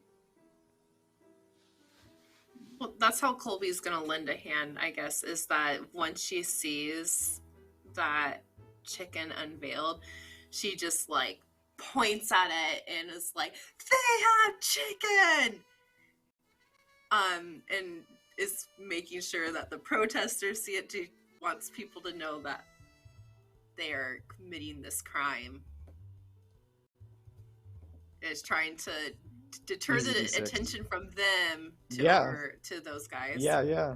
Easy D6 there. And then Bobby, do you think your tripping helps you in any particular way here, or a trait that that would help you here? No, I think I would, if anything, I would just back up Colby. The same thing, try to put attention on them. Just like I said, all plans to get attention off of us. Okay. All right. So let's both roll a D6 to help out I rolled a 5. Callie, and you roll a 5. I know Baron's not Okay. there, but can he see that they're talking to this guy? Yes, and so like they rolled that right. Before, let's see what transpires there. I'm gonna move back the camera over to Dinah and Baron, and basically figure out like what do you guys want to do. There's chicken in front of you. Everybody still thinks you're part of the Bon Vivants Club, which may or may not be good for you with the protesters storming your float here soon. What would you two like to do? Would you like to rejoin the others? Would you like to and hop on the rocket? Do we see Honey? Honey, the commotion is so much that both of you do see Honey next to you on the float. It was hooded figure, but the sort of like it was almost like a cloak. It was like this like high fashion cloak that she was wearing. But when you look on the back, it's actually a label for a mayonnaise bottle. It's actually a big mayonnaise ad. And she looks frightened Well, at both of you. I am going to. I'm gonna grapple her. I'm gonna roll to grapple. This is about to. I think the term is pop off. This is where explosions. Did somebody say explosions? Well, yeah. Okay. Because anytime I dig in, something blows up. So be ready Yeah. for So that. let's roll for grapple, and we'll see what goes on. All right. Cool. I'm gonna say this is. I don't know. I'm kind of a little confused on which stat to choose to roll for this. I have like. Whatever you think would be appropriate. I'm willing to hear a case on. And you can pick like a Okay. trait or an approach that you think, is relevant here. Yeah. Reckless, obviously. That's where the explosion comes in.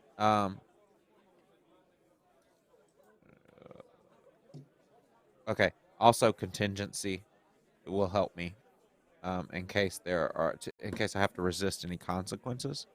All right. So Oh, yeah, I've got this like I've got the idea in my head of like Morpheus and Neo training like in the virtual reality world, like, but that's like me and my daughter as like she's growing up. Yeah. Leon the So professional. I'm gonna like probably like engage her in some hand-to-hand combat that will then cause her to recognize who I am if she doesn't already know. Okay. Because it's like stuff I've taught her, You are make-upped. So yeah, grapple her. Which approach will you use for that? Is that a cool, or is that a hard-headed, or? I mean, it tosses up between bold and half-baked. I'm gonna go with bold here because there was some intention Yeah. after a second. Okay, so yeah, with the bold. Yeah.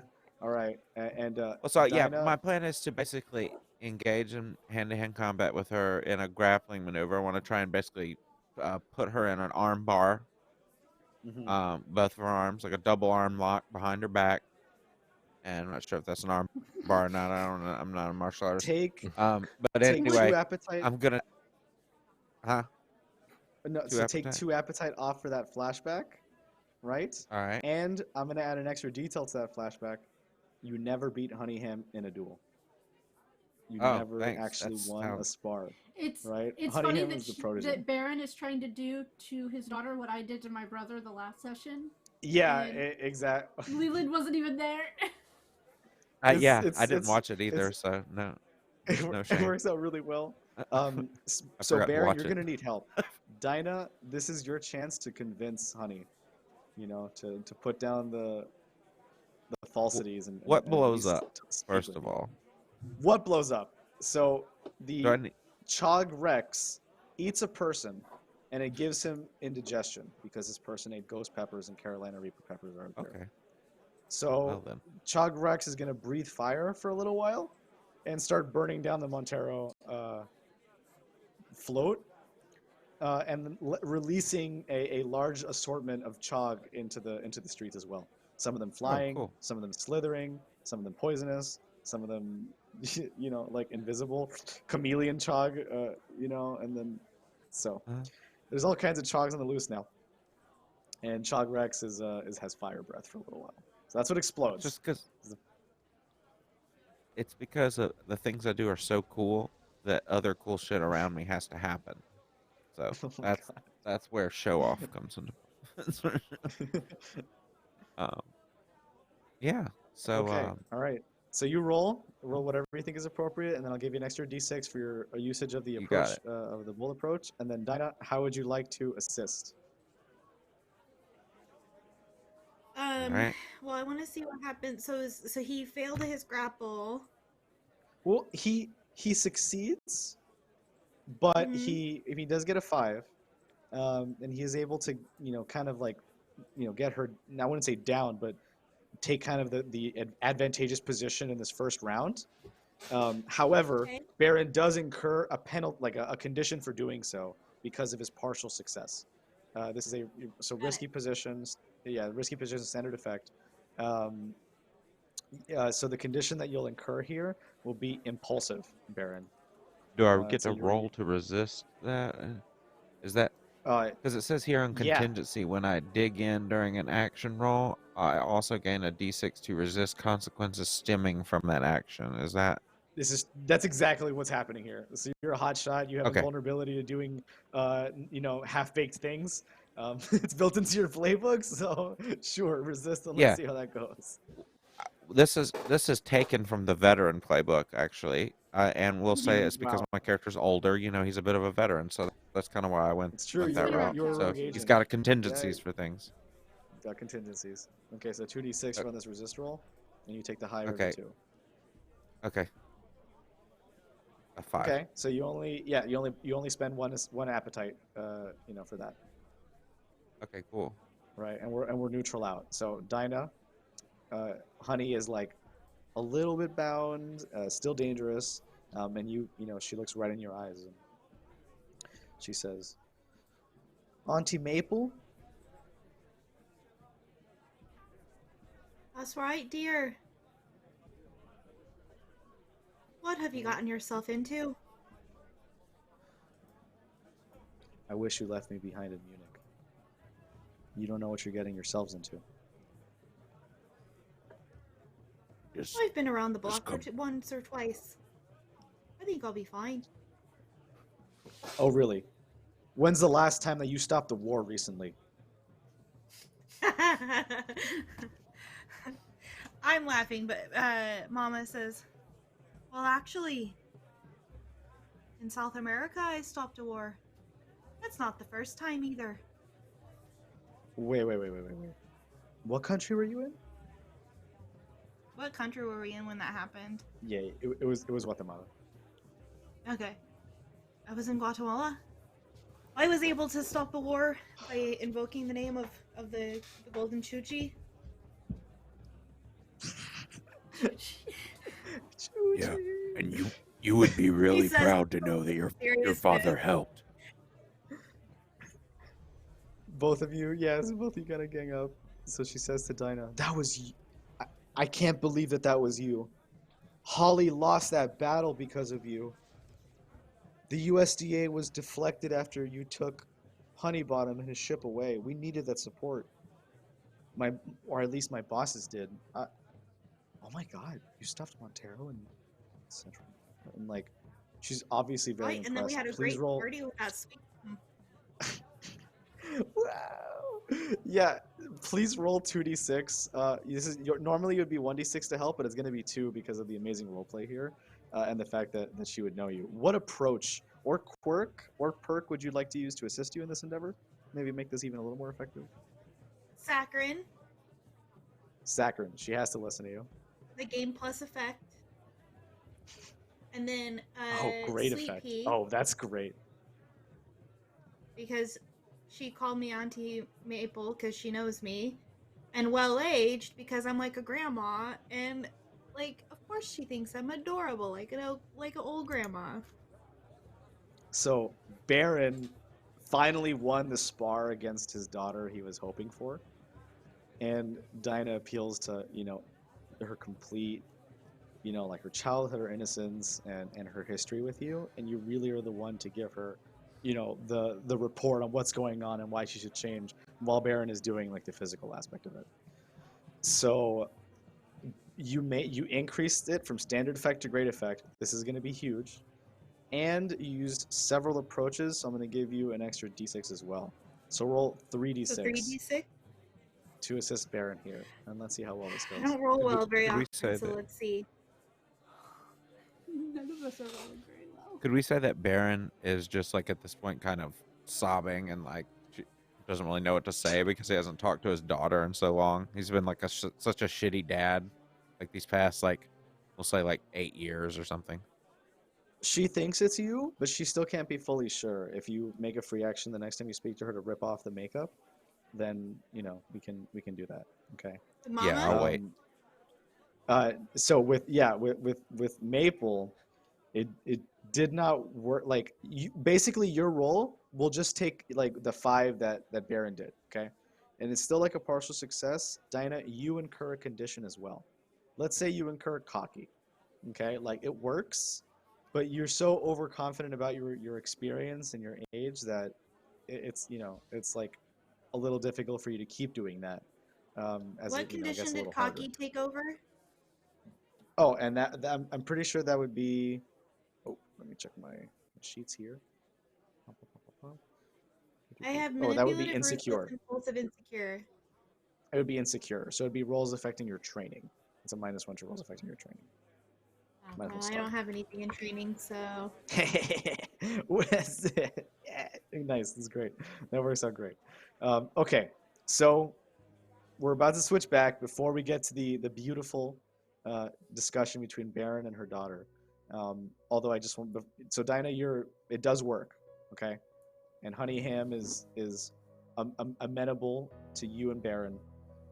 She kind of lets go a little bit, and you sense her kind of losing the, like she had an orange gelatin like dagger, because she is a gel assassin. That is still her quirk, her food trait. That she would have stabbed into you, but doesn't, right, for now.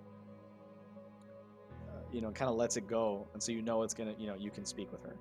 You kind of turn a face to speak to each other as you hear, in the distance, okay, a rocket go off. A 5-thrustered rocket goes off, and about 15 feet in the air, a man is dropped from the rocket onto a Chog Rex beneath, and it is none other than Roy Painter, getting eaten by this Chog Rex, as Bobby, Colby, and Calliegh are in the rocket. Calliegh got them on there as a result of the last roll. Colby, you have been able to repair the rocket slightly with a standard effect from that 5, and Bobby, you have the controls. Oh, jeez. Oh jeez. So let's finish the rocket sequence as Baron, Honey, and Dinah, as well as some, if not all, of the other floats look up to you. You want to take this opportunity to escape, to run, to help, to attack, discuss it, and we'll do it. Where am I taking this thing? Whoa. Why did it end up like this? How did we get here? 1 minute I'm surrounded by food and chogs and shit, and we're arguing with this guy. Next minute I'm piloting this thing. What's going on? Look at me, man, no hands. Don't keep your hands on it. Oh wow, shit. All right. Does this thing have weapons? Probably not. It does have weapons, but it's not the kind of weapons you think. NASA has an unlimited What does budget. that mean? What the fuck does that mean? Seriously? It's kisses, cuddles, and back massages. It's just weird. It makes no sense. So NASA has an unlimited budget, and they are really, really into psychedelics ever since the end of the bird flu panini. The weapons here are in fact going to be additional chunks that it seems that they had purchased from Montero prior, and were kind of smuggling in the float. So you have like these bioweapons essentially, being these bioweapon frog skunk chickens being dropped onto the city, and people are getting spritz, people are eating them, and you have a large We're not portion of the city firing starting to that. I mean, it's available. Like, yeah, it opens. You know, it opens. I mean, personally, they're fuck there. it. It's a good time. Let's do it. Personally, fuck it. I mean, I mean, Bobby has the buttons. I mean, just on a personal you do, level, you do. fuck You it. do, Let's you do do. it. Yeah. You know. Colby, Dinah, and Baron are on a float with chicken.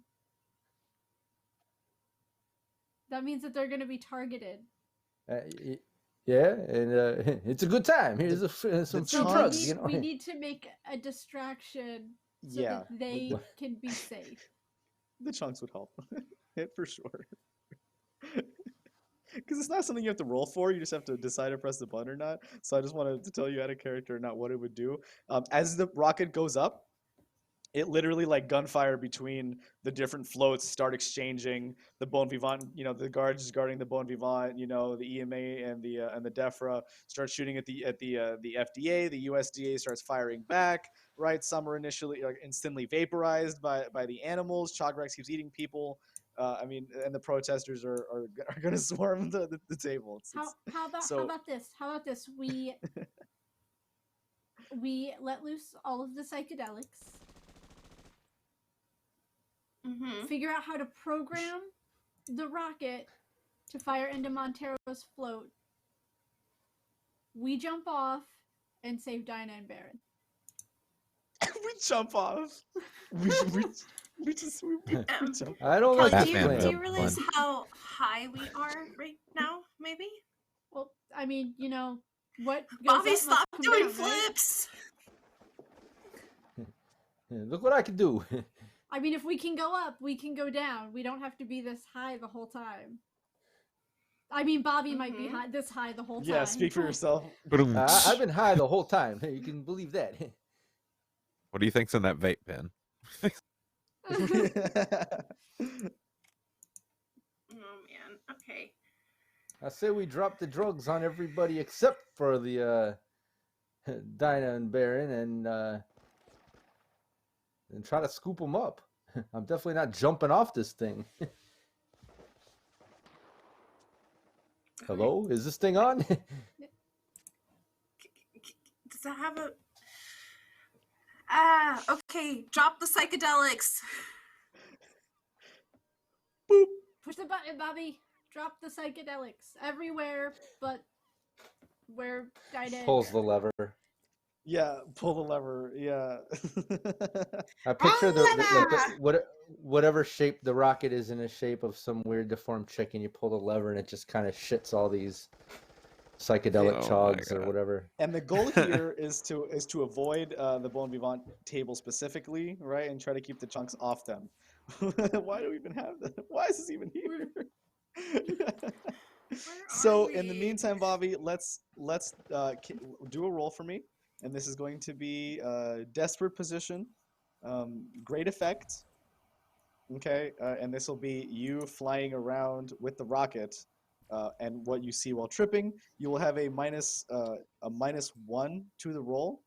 What? No, that doesn't make sense. Like 1 less d6 to the roll than you would normally. But Callie and Colby can still help you in their respective ways to get that. Yeah, I'm gonna lend a hand. Bobby, no. It's the red lever, not the green one. The green one will make us go faster. We want to drop the jog. Okay. And you can roll that d6 and see what happens. Womp womp. Colby, It would you like to releases help? one into the cabin. We all get hit by it. It'll get spritzed. Yeah, if everybody gets one, that's what's happening. Colby, with your quirk to copy tech, I'll give you an extra d6 here, so you can roll 2d6 if you like. And Bobby, you can roll your normal minus 1d6. Whatever skill you'd like to use. Hey, All right? I got a 6. Look at me. Hey, yeah, that's a 6 for Yay. Bobby. Look what I can do. Hey. There we go. Oh, we like okay. flipped. Cute. So that's a crit.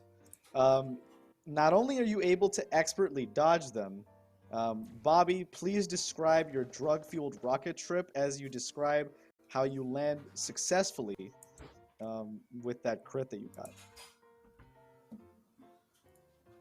Yeah, like I said, I take this rocket ship, looks like it's in the shape of a weird deformed chicken, and just shit these chugs onto the crowd. The whole time, since we got a little bit of help from Colby, we're holding hands the whole time. We had matching successes here, and the second these hit the ground, we swoop down to grab our partners in crime. To me, it looks like we're all of a sudden the ship's turning into some weird stork and scooping them up in a little blanket like they're little babies or something.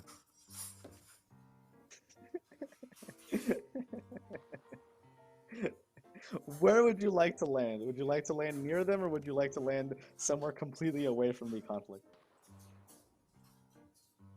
No, I How think if much we room scoop is in them up, the we need to get. rocket? Oh, it's a scoop Yeah, them let's up. Okay, scoop them trying up to and pick 'em get. up. Oh man.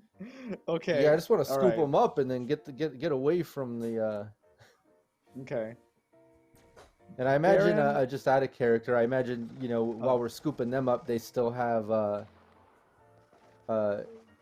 his daughter, or he can grapple his daughter, or Exactly, Dinah yeah. can convince her. Yeah. Yeah, so she's already been convinced, and so she is more likely to go with you than not. Let's just see if the three of them can hop on. Okay, the processors get near as Bobby effortlessly swoops down. I mean, he's gained the usage of some mystical powers while on this journey. It's just really great at driving this. Kind of zooms on down, and in a completely horizontal position where they're completely at 90 degrees, each of them, because they're strapped into these chairs. Dinah, Colby, and Baron, there are these like weight bars that you can grab onto, right, and kind of stay there. So and the thought of a little like Irish grandmother who's so sweet, just hanging onto this like rocket and ragdolling while soaring through it, however fast, plus 200 miles plus an hour. It's just ridiculous. So, Baron, Honey, and Dinah, please roll to hop onto the rocket if you would like. Okay, I'm gonna have my bird. I'm gonna signal for my bird to fly up into the cockpit, and I'm going to grab Sweet Pea with my other hand. Oh, thank you. And Wow. I'm gonna grab my daughter with my Wow. other hand, and then I'm gonna hold on by my teeth. Oh my god. So let's roll for that. Okay, this sounds great. I'm a hot shot. What? Come on. It's Yes, totally within my it's- purview. Dig in this thing. Oh no. Oh, and Nikki, you can roll if that was you just now, you can roll multiples if you choose like a certain. Oh, Nikki. Yeah, this is like your own separate roll. So this is going to be desperate position for both of you, great effect for both of you. You can roll like with a full skill, and you can choose like which one you'd like to use. Oh. Or the full attribute. I'm sorry. Yeah, I'm gonna go with instinct. I have one more. Yeah. I'm digging in, so something explodes. No, why? All right, I rolled a 6. We're good. Okay. Yeah. Okay. This is funny. Dig in? Can I dig in? Yes. All right. I can offer you a for it. devil's. I'm willing to offer you a devil's bargain if you want to take a stronger dig in, or you can dig in if you want to, just a regular dig in. Let's do a regular dig in. That's one more All die, right. Yes. right? One more.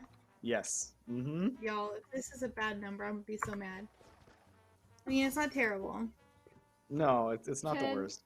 So. Can I use not today and protect her? That would be from the consequences of her actions. Yes, and then for it to go to you, that would be great. Okay. Yeah. So Baron, and I'm not gonna. So the second, so I would recover 1 appetite, but I have all of my appetite. But it says if I don't resist the consequences, I buy my team a moment to gather themselves or escape to safety. So I'm not gonna resist the consequences. Wow. Okay, so you're gonna spend 6 appetite. That's basically all your appetite on this. That's a great move, though, to guarantee protection from everybody here. Okay, so solid. And I think Mama would gain 1 because I protected her. Yeah. So we're getting an appetite, yes, and would incur no condition. So here's what happened. Baron, you grab onto with your teeth. You got Honey. You know, Honey's like, Dad, I never told you why I left home. What happened was, and then. You know, you just you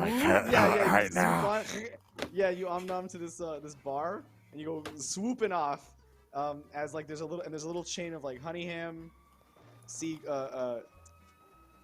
pea, and then turkey on the end, and turkey's holding on by like a wing, and so they got like a chain going, and Dinah, like, you seem to miss it, but Calliegh, in an almost bullet time like fashion, you know, is able to grab you and like you guys are able to switch.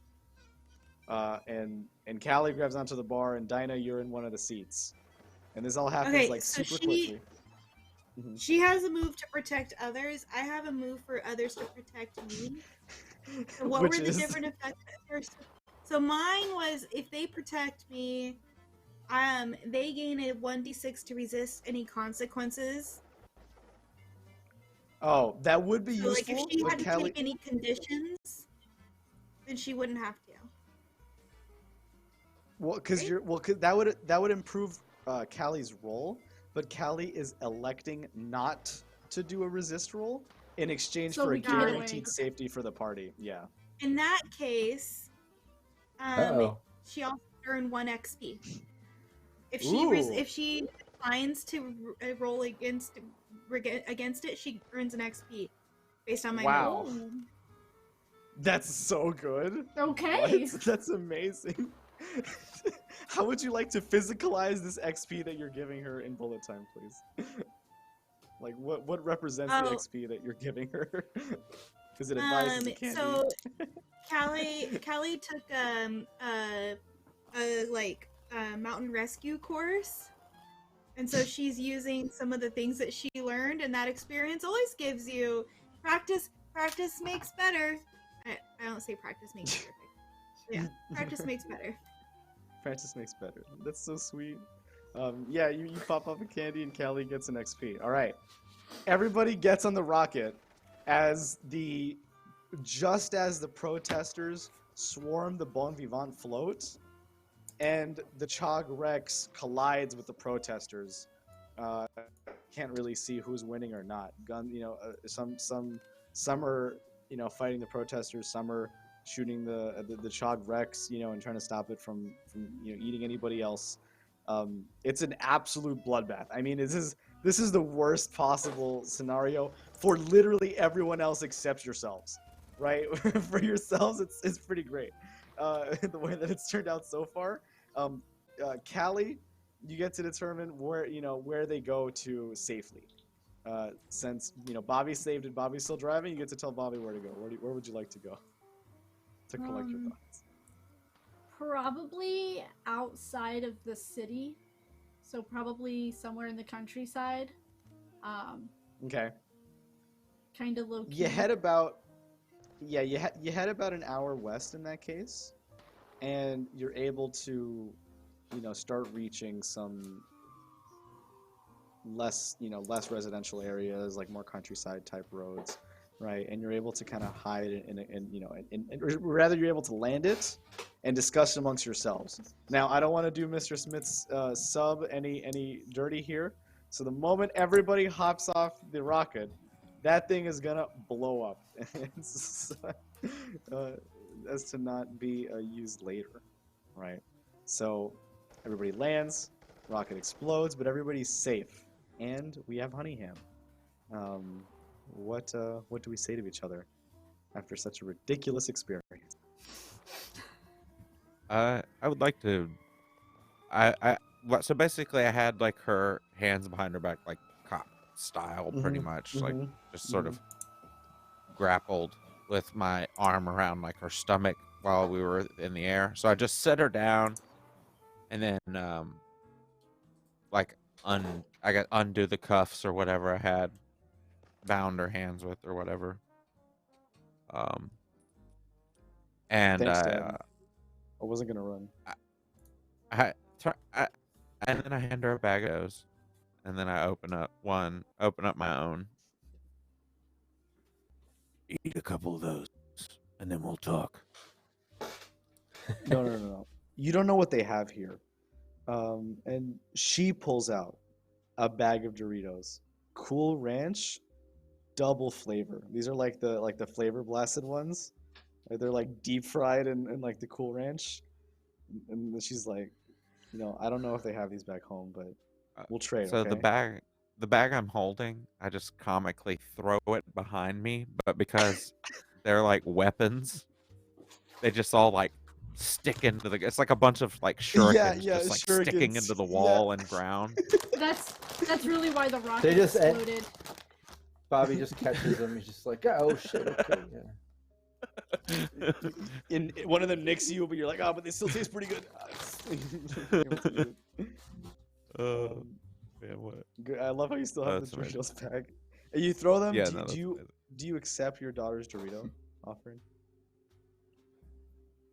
Yeah, of course. We have to eat Doritos before we talk. It's like it's part of our ritual before we sit down and have a family meeting.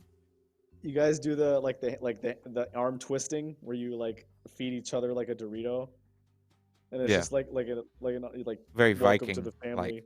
Yeah. Well, yeah, exactly. Welcome to the family, son. That kind of situation. It's like serving each other mead during some sort of like, birthday event. And all right. Well, after we eat the sacred Dorito, I'm gonna. She looks at you and she says, "You know I'd never hurt you, Dad. I wish you didn't follow me. That's why I left you in Munich. I didn't know who my target was. I just knew it was somebody that was causing problems for us. But I thought you were out of the game. Why'd you come back here? Why did you come back to this life? Why'd you come back for me?" I was roped into coming back to this life. They told me they'd shut my pension off. And I've been saving up money for whenever we were reunited. I know that doesn't mean shit. Can't buy back your love or whatever, but I was saving up that money from that pension. I didn't want them to get rid of it, so they roped me back in. And here I am. Riding on a plane over South America with these bozos. Just kidding. Hey, don't the call my damn auntie thing a gets bozo. shot down. I love my auntie. Nice to see you, my Auntie Maple. I'm happy you're here too. At least it's not. And then she looks over and she's like, I feel like I know you. And as she turns to Calliegh, it's like, I feel like I know you. I can't put my hand on it. My finger on it. I can't put my ham on it. She gets that sense of humor from me. But I'm sweet and you're salty. And Yeah, that's true. I'm proud of you in some weird, kind of fucked up way. Even though what you're doing I don't approve of. It's just that you're out here doing stuff on your own. It's impressive. Working your way up. Hey, I'm doing what you taught me. And you know what? I'm doing it for the cash, not for the fame or, in fact, these people are full of baloney. The not good ham. It's just... No, baloney's terrible. Yeah, exactly. Thank you. See, you're like the only one I can talk to about that, Dad. I'm not crying or anything, okay? It's got some No. shrapnel in my eye. No, me neither. I'm just trying to get the flavor dust out of my tear ducts. Yeah. Well, hey. I know saying sorry for ditching you for work all those years ago and not really keeping in touch isn't really going to help, but maybe I can make it up to you with my actions. Why don't you... I don't know. Why don't you help us out? We seem to have a purpose. Maybe that's what you're looking for, is a purpose.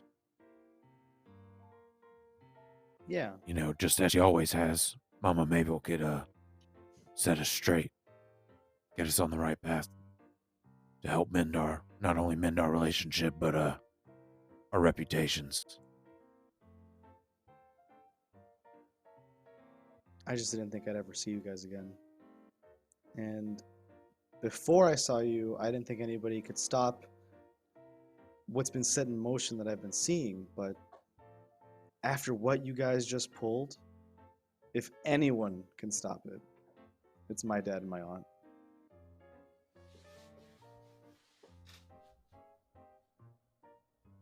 We perfect team then.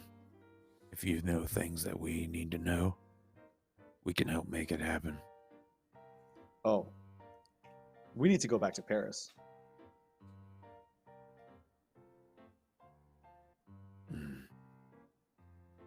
Tired of eating cheese and drinking wine, but I'll do anything for you. Let's do it. Everybody else cool with that? We apparently need to go back to Paris. I don't know what for, but it's got to be important. We'll talk about it, but I mean, You never thought there's to a ask lot. the question, why? Baron? Listen, I haven't seen this girl in ages. I'm going to help her with whatever she needs help with.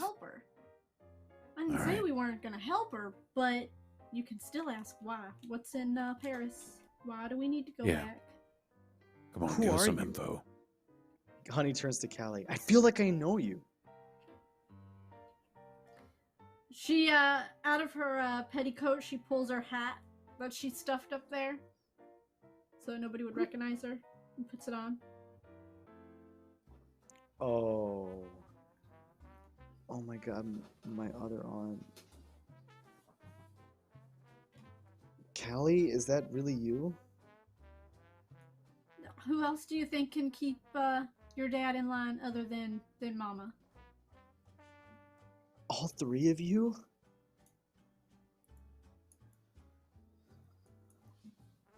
This is too much.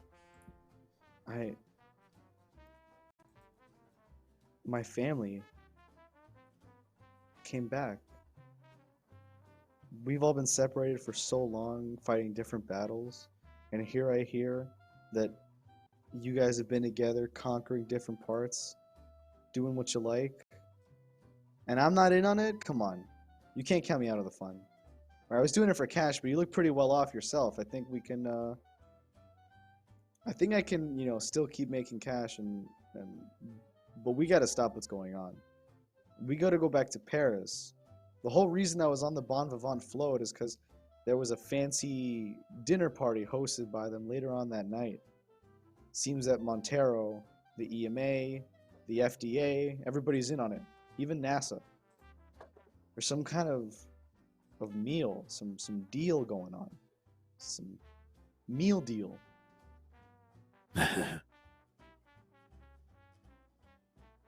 Baron is going to pull out a $50 bill and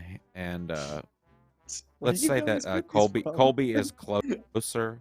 Let's say that Colby is closer to Honey than he is, so he hands it to Colby and says, Hey, here you go. Can you give this to Honey?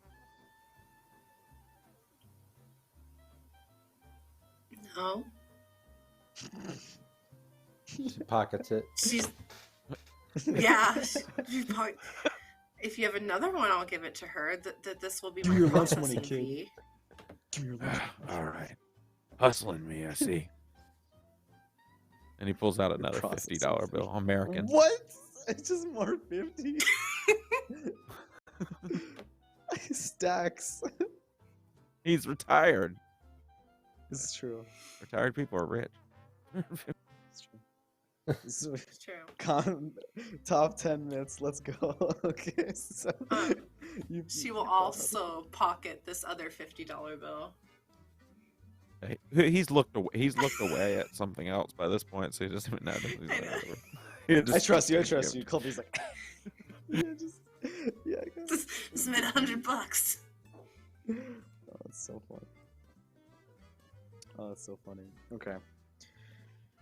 Hamm pulls Calliegh, Dinah, and Baron in for a hug and just says like, I'm so happy to have my family back. Like, we can do this together. Before I was on my own, but not anymore. I used to have other friends, but I left them in Munich. I don't know. Did you guys meet them? The Jester? Did you meet the widows? Are they okay? Absolutely. Colby looks The away Jester's playing awkwardly. with his animals. I'm trying to. Dido's trying to remember the other widows. Yeah, no, it was just the one, and then like that was Okay. probably the fact like the subgroup we explored like the least was the widows, but like you did meet them, and you know they worked like creating that club for food quirk people, and it was just like a support group just for them, a space just for people who have food quirks. So it seems like they're doing well, and I think one of them burned. I think the Jester burned for a little bit, but I think he was okay. No, Colby killed him. Oh my god, that's right. Colby walked him Yeah. into the alley and then shot. Oh my god, it's another. I need to watch that. was yeah. It blocked me out because like I think I blocked it out because it was just so like I remember like when you said it I was like it was one of those like walk into the alley like no come on there's no way kid like take your licks don't just look down I'll make it quick like it was horrifying. You're causing I killed us to have someone trauma last- responses. Yeah, does I'm anybody just here know saying, where if he's blocking things out, do you know where my Jester friends are? My Jester friend is my hat. Well, Hat I counter. mean, I was we drunk. left him I in don't Munich. remember anything. Yeah, We left him. we left him in Munich. Oh, okay. That's nice. I know he was happy there. I mean, he really just wanted to, like, you know, create a circus for gelatin animals and then free other animals. And I think he did it before I left, so that's pretty good. Yeah. Yeah, I'm pretty sure he's happy. Like, no more worries and stresses and stuff. Nothing's bothering him anymore or anything. He's happy, I'm sure. Yeah. At all? I'm gonna He He text. sounds really No, happy. Can I just- text? He's just playing with his gelatin friends Yeah. all the time. I'm gonna Okay. pull out my All the time? burn and I'm gonna text Colby and I'm gonna say, "Did you kill this person?" DIDUKILL. Did you kill? Did you kill? Yeah, that's right. I'm old. I'm an old, so my text is a little weird. You just get a smiley face From emoji in Baron response. Oh no! Oh no! I'm just gonna like shake my head on glasses, like not say anything. But if we are going to a dinner party, we need to go shopping. It's fashion week. Oh. It is Fashion Week, and we haven't even gotten to the runway sections yet. So, with a couple more comments, we will be ending up a little bit after that. Would anybody else like to keep me even? I'm loving this family moment. Bobby, you'd be pretty good at a dinner party with drinks flowing. Yeah. Oh, I'm definitely down for a dinner party. I could help You need a little help bit get of some alcohol drinks to go going. with those drugs. Yeah, actually, things have kind of leveled off for me. Everyone's looking kind of normal now, so I'm pretty good. Back to normal.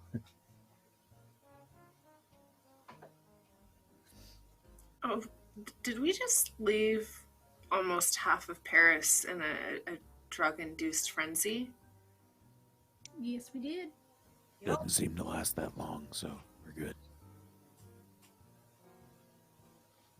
Yeah, I think most Yeah, I important is we wonder- got out alive. Yep, that is what is most important. Everyone will think it's NASA, so we're good.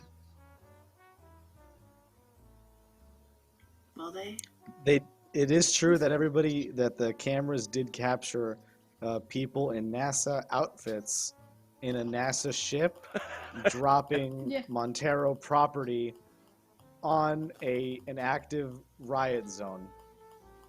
So Hmm. We may have caused a Yes. world war, but no big deal. Yeah, an American. Yeah, those cheeseburger men shooting. They were, yeah. It was nuts. The FDA was there. But Callie did Now, not are look we- like Callie, so Nope. she's clear. Sure, this dinner party is still happening after everything that happened at this parade. Oh, probably honey, more so. Who's Hosting. yeah, exactly, that's the word. Who's hosting this dinner party? Who's the money behind this party? The big wigs of each of the floats that you saw there. This is going to be Ooh. a trade of the ages. They meet. You mean they're for all a in on it party. together? Yeah, most of them. Surely you must have found out at least part of it in your travels in Central and South America. But it's not just them.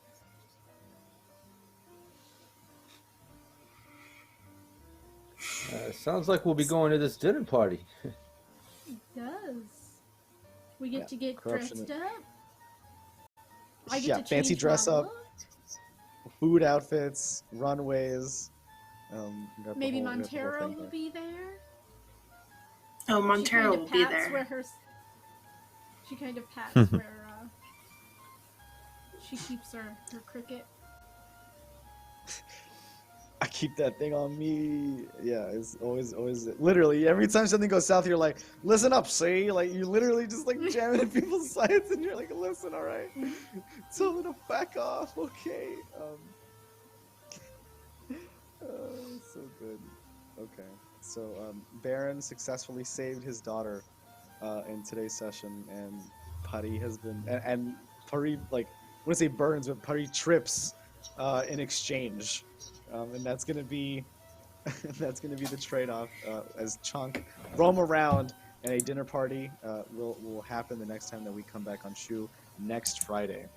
So we'll be going up into wrap-up downtime here, and we'll do downtime like we normally do. We'll start with individual questions, move on to group questions, and then move on to commendations or reprimands, and then we'll do our normal sign-offs. So individual questions. Did anybody feel like they incurred any consequences as a result of their quirks, approaches, or perks?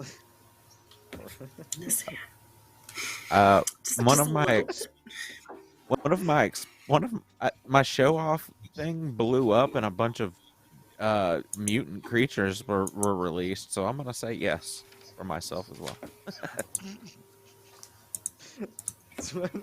Yeah. I mean, I tried to get a controller from a NASA agent and got the last chicken leg on the danger cluck. The last chicken leg on the danger. Mm-hmm. Yeah, I think I also, Bobby got a little caught up in his emotions trying to help the team and fit in and stuff, and got a little too heavy on the drink and kind of made a fool of himself, getting a little violent on the chef there. Even though it helped others, he kind of invited his own trouble, you know? It definitely seems like one for pretty much everybody here. I think the only person that probably did not deal with fallout in a negative way was probably Dinah. Yeah, so see, I did. Oh yeah, definitely because I did not. protected her. Yeah. Yeah, it's probably that's one of the benefits of not having things happen to you. But you give away XP too, so whatever. You don't get one, but you gave Callie one.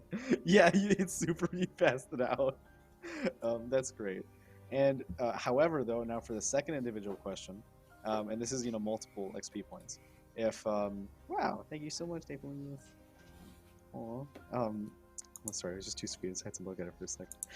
If anybody like use their approaches in this session, I know that Dinah used multiple actually.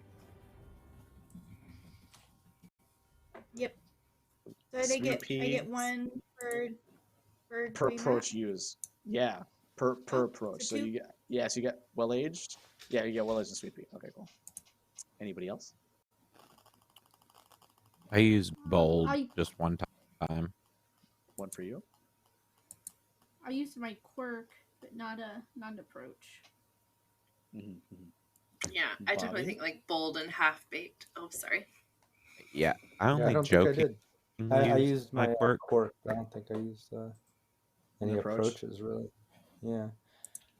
I mean, when I did my perk, I mean, I got mouthy, inviting my trouble in. But I don't Yeah, know, actually, I think that's a great one. Yeah, that's for sure. You got one for mouthy. And Baron, you got actually another one because you said that your plan was both bold and half baked, and I completely agreed.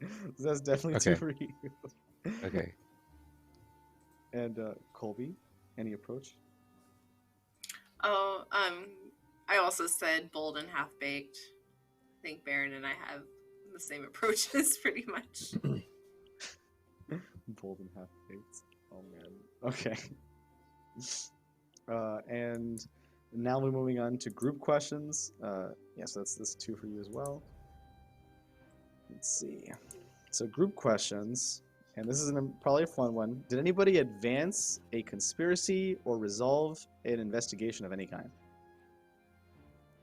We all did. Yes. Yeah. We found honey. 100%. Yeah. Found honey. We found That's- honey, that's a- and we found that's a out big that one. everybody's involved.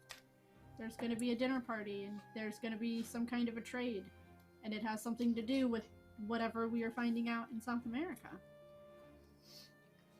So, because Colby was obsessed with this honey ham case, and part of my perks is that when we successfully crack the case and resolve a conspiracy that I have, I automatically advance as if I spent 8 XP. Wow. Oh, that's cool really as hell. good. Nice. Nice. Get that auto level. Yep. That's really good. That's super cool. Yeah, so that's an easy perk or skill upgrade there for you. That's 2 so far for everybody. I think for the conspiracy is saving honey ham. Well, I'll give 3. So finding honey ham is 1, saving honey ham is 2. Honey ham is important enough to be 2 on her own. And I'll say that the third one would be that finding out that there is like a bon vivant kind of brokers club between the departmental agencies and why they weren't going after chicken, right? Even though it was right there. It was chicken on the table. There was dope on the table, like and they weren't going for it, right? All right. So that's it for conspiracies. And did anybody make an existing connection or deepen an existing connection? I see that anybody who spoke with Honeyham definitely, either made for the one or first time deepened it. connected. Yeah, either made one or deepened it. So that's another one for Honeyham. I think there. everybody So that's talked 3. to her. That's 3 for Honey. For everybody. Plus, she could be an basically. ally in our future endeavors. Oh yeah, she's definitely gonna be.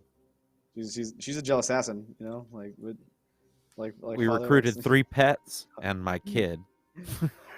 Yeah. 3 pets. Yeah, you have quite the backup crew here. And one of them has lasers, and the other one knows how to make Jello knives. Like, there's a lot there. And one of them can fly because it's a bird. So. Because it's a bird. Turkeys can't fly. No, you don't understand. Yeah, It's a you should be seagull. very proud of your daughter. You should be very proud of your daughter. That's great. And then, who would like to start us off with commendation and reprimands for today? And you get 1 for every commendation that you get. I'm going to give Bobby Bourbon a commendation for making me laugh for all of his drug-induced ridiculousness. Oh my gosh. Because that's our demographic for that kind of humor. So. 1 for you. Thank you. I was I'm gonna give one to Bobby, too. Callie for helping Dinah. Oh yeah, that was super Nice. Yeah, helping that, clutch. and then one to Dinah helping back. I just thought that whole situation was just like both of them being clever with their quirks and things to kind of cover each other and get out of that sticky situation. They kind of bounced it back and forth, and in the end, Callie kind of took the heat just to make sure everyone was safe. I don't know. It was a really cool situation. So Dinah and Callie, I think. Aw, that's really sweet. I thought the same thing. I feel like they were really strong and they really utilized it. Like, and there was no way that like either of them were going down. Like they really had each other's backs. Like, it was great. Yeah, a little bit with all the combos. Kind of felt a little bit like we were playing Magic the Gathering today with all of like the quirk combos that were going That's on. what happens when you get It was strong and pretty chew. cool. That's what happens when you get strong and chew. Everybody, you get flavorful. Yeah, You're off of each flavorful other. masters now. Oh man. Also for Baron, just like his entire conversation with his daughter and finally beating her at their sparring match. Yeah. Yeah. Finally did It's it. touching. He finally did it. It was the moment where he needed to the most, and it finally happened. But Thank no, you. Leopold, you had a great dialogue there, so it was fantastic. Thank you. I know, and the thing is I'm scared to have serious role play moments because like I'm normally just kind of like just play goofy characters, so it's kind of like out of my wheelhouse completely. So I was like, oh shit, I was like nervous as hell Oh, about that's the awesome. whole session. You, Oh, you did great. Sam is completely right. You did. You killed it. You really did. I mhm. love talking with you, honey. Thank you. My- I've got Cheeto dust in my eyes. I mean Dorito dust in my eyes. I swear. I got shrapnel in my eyes. Yeah, I got shrapnel in my. Shrapnel. I Yeah. want to give one to No blood, everyone. just tears from the shrapnel. Yeah. Sorry, go You ahead. can do the other one. I want to give one to Baron for the double armbar of honey. Dinah Doritos. for when she pulled the two boys off of that poor chef. Oh yes. Colby named chef. tried to get Awesome. $50 out of Callie. That was just she picked the wrong target, but it was a good attempt. She got And, $100 in the end. Yeah, got. 150. Yeah, she did. And then Bobby's look, no hands, driving the rocket. Oh my gosh, this is gonna be a heart attack. Die from this rocket. I just want to know like how that ended up happening. How like Colby and Callie ended up in the rocket, and Bobby was the one controlling it. Like how that this whole thing out. Like, Wild. everything was like reversed. You know what? Drugs. I think what it was. Just drugs. I The think answer is what drugs. happened Was Yep. Colby and Callie were pushing the dead guy out of the ship, and Bobby was just like, "Oh, what is this?" What does this button do? You know, and it was like Yeah. too A late. piece of It candy. takes Yeah, off. a piece of candy. Yeah, Bobby was on drugs at that moment, so no telling. No, yeah, no telling. I loved it that it could have gone either way. Does anybody else want to give out a commendation or a reprimand? I want to reprimand the GM for Okay, that's fair. not eating more French food during this session. All right, that's all you I had you I had a whole croissant. I'm sorry. Minus I 1 should- XP I for you. I should have had some more macarons. Oh, man. I am Oh, also geez. very disappointed, Anthony, that you didn't wear the chicken hat that you have. The Yeah, chicken hat. 2 reprimands. I was thinking of switching out and 2 reprimands. I'll lose 2 appetite on my appetite track. I was thinking of like switching them out. Then when we go into like maybe next time when we do the investigation phase, I'll put on the thinking hat, and it'll be like I'm cooking. I'm cooking up a good idea. So Thanksgiving is coming up soon, so you have to wear it. it is. Mhm. Yeah. I'm legally required to wear it for for food day. All right. Don't disappoint So me. that So that's our debriefing questions. Thank you so much, everybody, for another wonderful session of Chew this wonderful Friday night. We're gonna go ahead and do outros now. So my name is Anthony. I was so happy to be your head chef again. You can find me on Twitter at Prainntheplague right here, and I stream Weave. The opposite. I stream Chew on Weave the Tale every Friday at 8:30 Eastern. You can also catch me on Cyberpunk Uncensored later in November for some Fallout Mono Party games. It's going to be super fun. Already have a bit of a cast put together, but get in contact with Rob or I if you're interested in playing some Fallout. Going to be a lot of fun. I also have some more Extra Life. I just did some Extra Life games on Valerian's channel, and that was a lot of fun. Ren RuneQuest, played Persona, but I have more Extra Life coming out later towards the end of the month with a Fallout game. So that's going to be a lot of fun. Keep out with that as well. And that's what I got going on. And we will do the same order, if I can remember it, that we did the first time. I'm pretty sure it was Baron and then Bobby. Yeah, and then it went in regular order afterwards. Yeah. Of kill count. No kill count. Yeah. So I'm Leland / LeopoldTheJust. I had an awesome time as always. So thanks again for having me, and thanks for watching if you watched, and definitely thanks for all those subs. If I had more money, I would have done that same thing. I was like checking my account and shit, and I was like, nah, next time. No, it's okay. That was wild today. No, but yeah, no, I love that. Yeah, and then and the moments that came from the subs were extra cool. So hopefully that made it even more worth it. But yeah, you can find me next on Sunday at I believe 7:30, I believe p.m. Central on twitch.tv/attacktrick. That's like Patrick, but attack trick. Anyway, that's what I spell it. Anyway, that's my buddy's channel. He's running Urban Shadows 2E playtest material type stuff for us, and yeah, we got a very cool cast of characters, and we've got about 4 sessions left, so things are getting really heated. And my character's currently babysitting someone he was plotting to kill for the past 5 sessions. He's been tasked to babysit them instead, so that's interesting, right? Drama. So come check it out.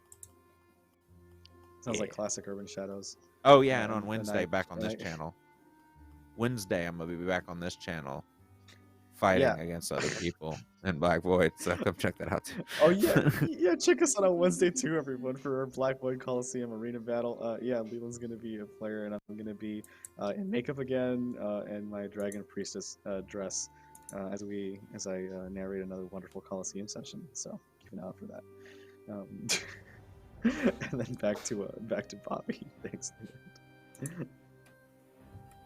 Yeah, I'm GM Rob Mulligan. I am the founder of Cybernation Uncensored. We do all kinds of gameplay, tutorials, different series. We showcase different game masters, one-shots, ongoing games. So just check out Cybernation Uncensored on Twitch and YouTube.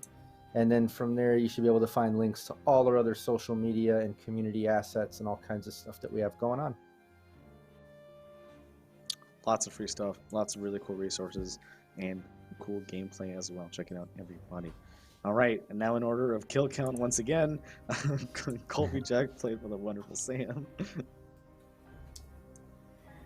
I don't know if that should be changed now. I don't know if Calliegh and I are tied, or if Colby still has the highest kill count. That's true. You are tied now. It's 1 off. I'm very disappointed. Honey Hamm lives for now. Honey Hamm lives. It'll be interesting. What?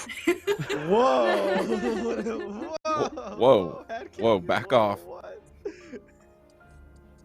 We'll see. She might betray us. But Rip Jester. I'm sorry. Anyways, I am Sam. Scribbles. I am the community manager here at Weave the Tale and the Penny for a Tale Network. You can catch me on Sundays on Penny for a Tale streaming Pathfinder 2E. Other than that, I'm here on Fridays, but you can pretty much find me behind the scenes on every show we have here on Weave the Tale. either doing teching, posting socials, any sort of thing like that. I will be at PAX coming up soon, and I'm just super excited to hang out with everyone and, hang out, post, like, there's no pandemic, no life type thing. So it's going to be kind of crazy. I'm really excited. But yeah, just check out our Twitter for everything up to date. After this stream, we will be rating Desert Bus that is currently raising money for children's play. So super excited for that. So make sure you tune in after the channel or after this ends to go support some crazy awesome fundraisers. So yeah, that's me. Sam does a lot and is a wonderful person. Check out all the wonderful stuff that we do as well. Thanks, everybody. And next up for an kill count list is definitely going to be Calliegh Mari, played by the wonderful Dido. Yeah. Hello, I am Dido. You can find me on Twitter at Dido11, or you can catch me over on Swindler's Den, where I stream on Monday nights at 7:30 Eastern. We are actually on our last session of this homebrew campaign that went on for 2 years. My character is dealing with the fallout of having to kill her dad to save the world. So that'll be emotional. Not looking forward to it. I mean, I am, but I'm not. And then Wednesdays, you can catch me also still on Swindler's Den. We do Rime of the Frost Maiden. Very cold. And then here on Fridays with the Chew Crew. Chew Crew! Choo choo. Chew Crew! Thanks, thanks, Dido. And last but definitely not least, I'm sure this is actually probably like the commendation, worthy even on Dinah's part, but the last one on the kill count list, so the one who solves with the least violence, Dinah Maple, played by the wonderful Nikki. Hello, I am Nikki. I am halfling _ Nikki NIKKI pretty much everywhere online. And I'm co-creator at TRPG, that's TEA TRPG. Tomorrow is our second episode of our Ravenloft campaign, Besieged by the Dead, where I basically play a Disney princess stuck in a zombie apocalypse. Quite fun. And then the last Sunday of every month is our talk show, where we have 2 talk guests and 1 musical guest per episode, and that's a really fun time as well. That's on the last Sunday of the month at 2 p.m. Pacific. So yeah, follow me on Twitter to learn more things about what I'm up to. TRPG is great. Check it out, everybody. All right, and that's everybody for tonight. I want to thank you all once again for joining us for another wonderful session of Chew, and we will see you all next Friday, same time in Putty. Bye-bye. Have a good weekend.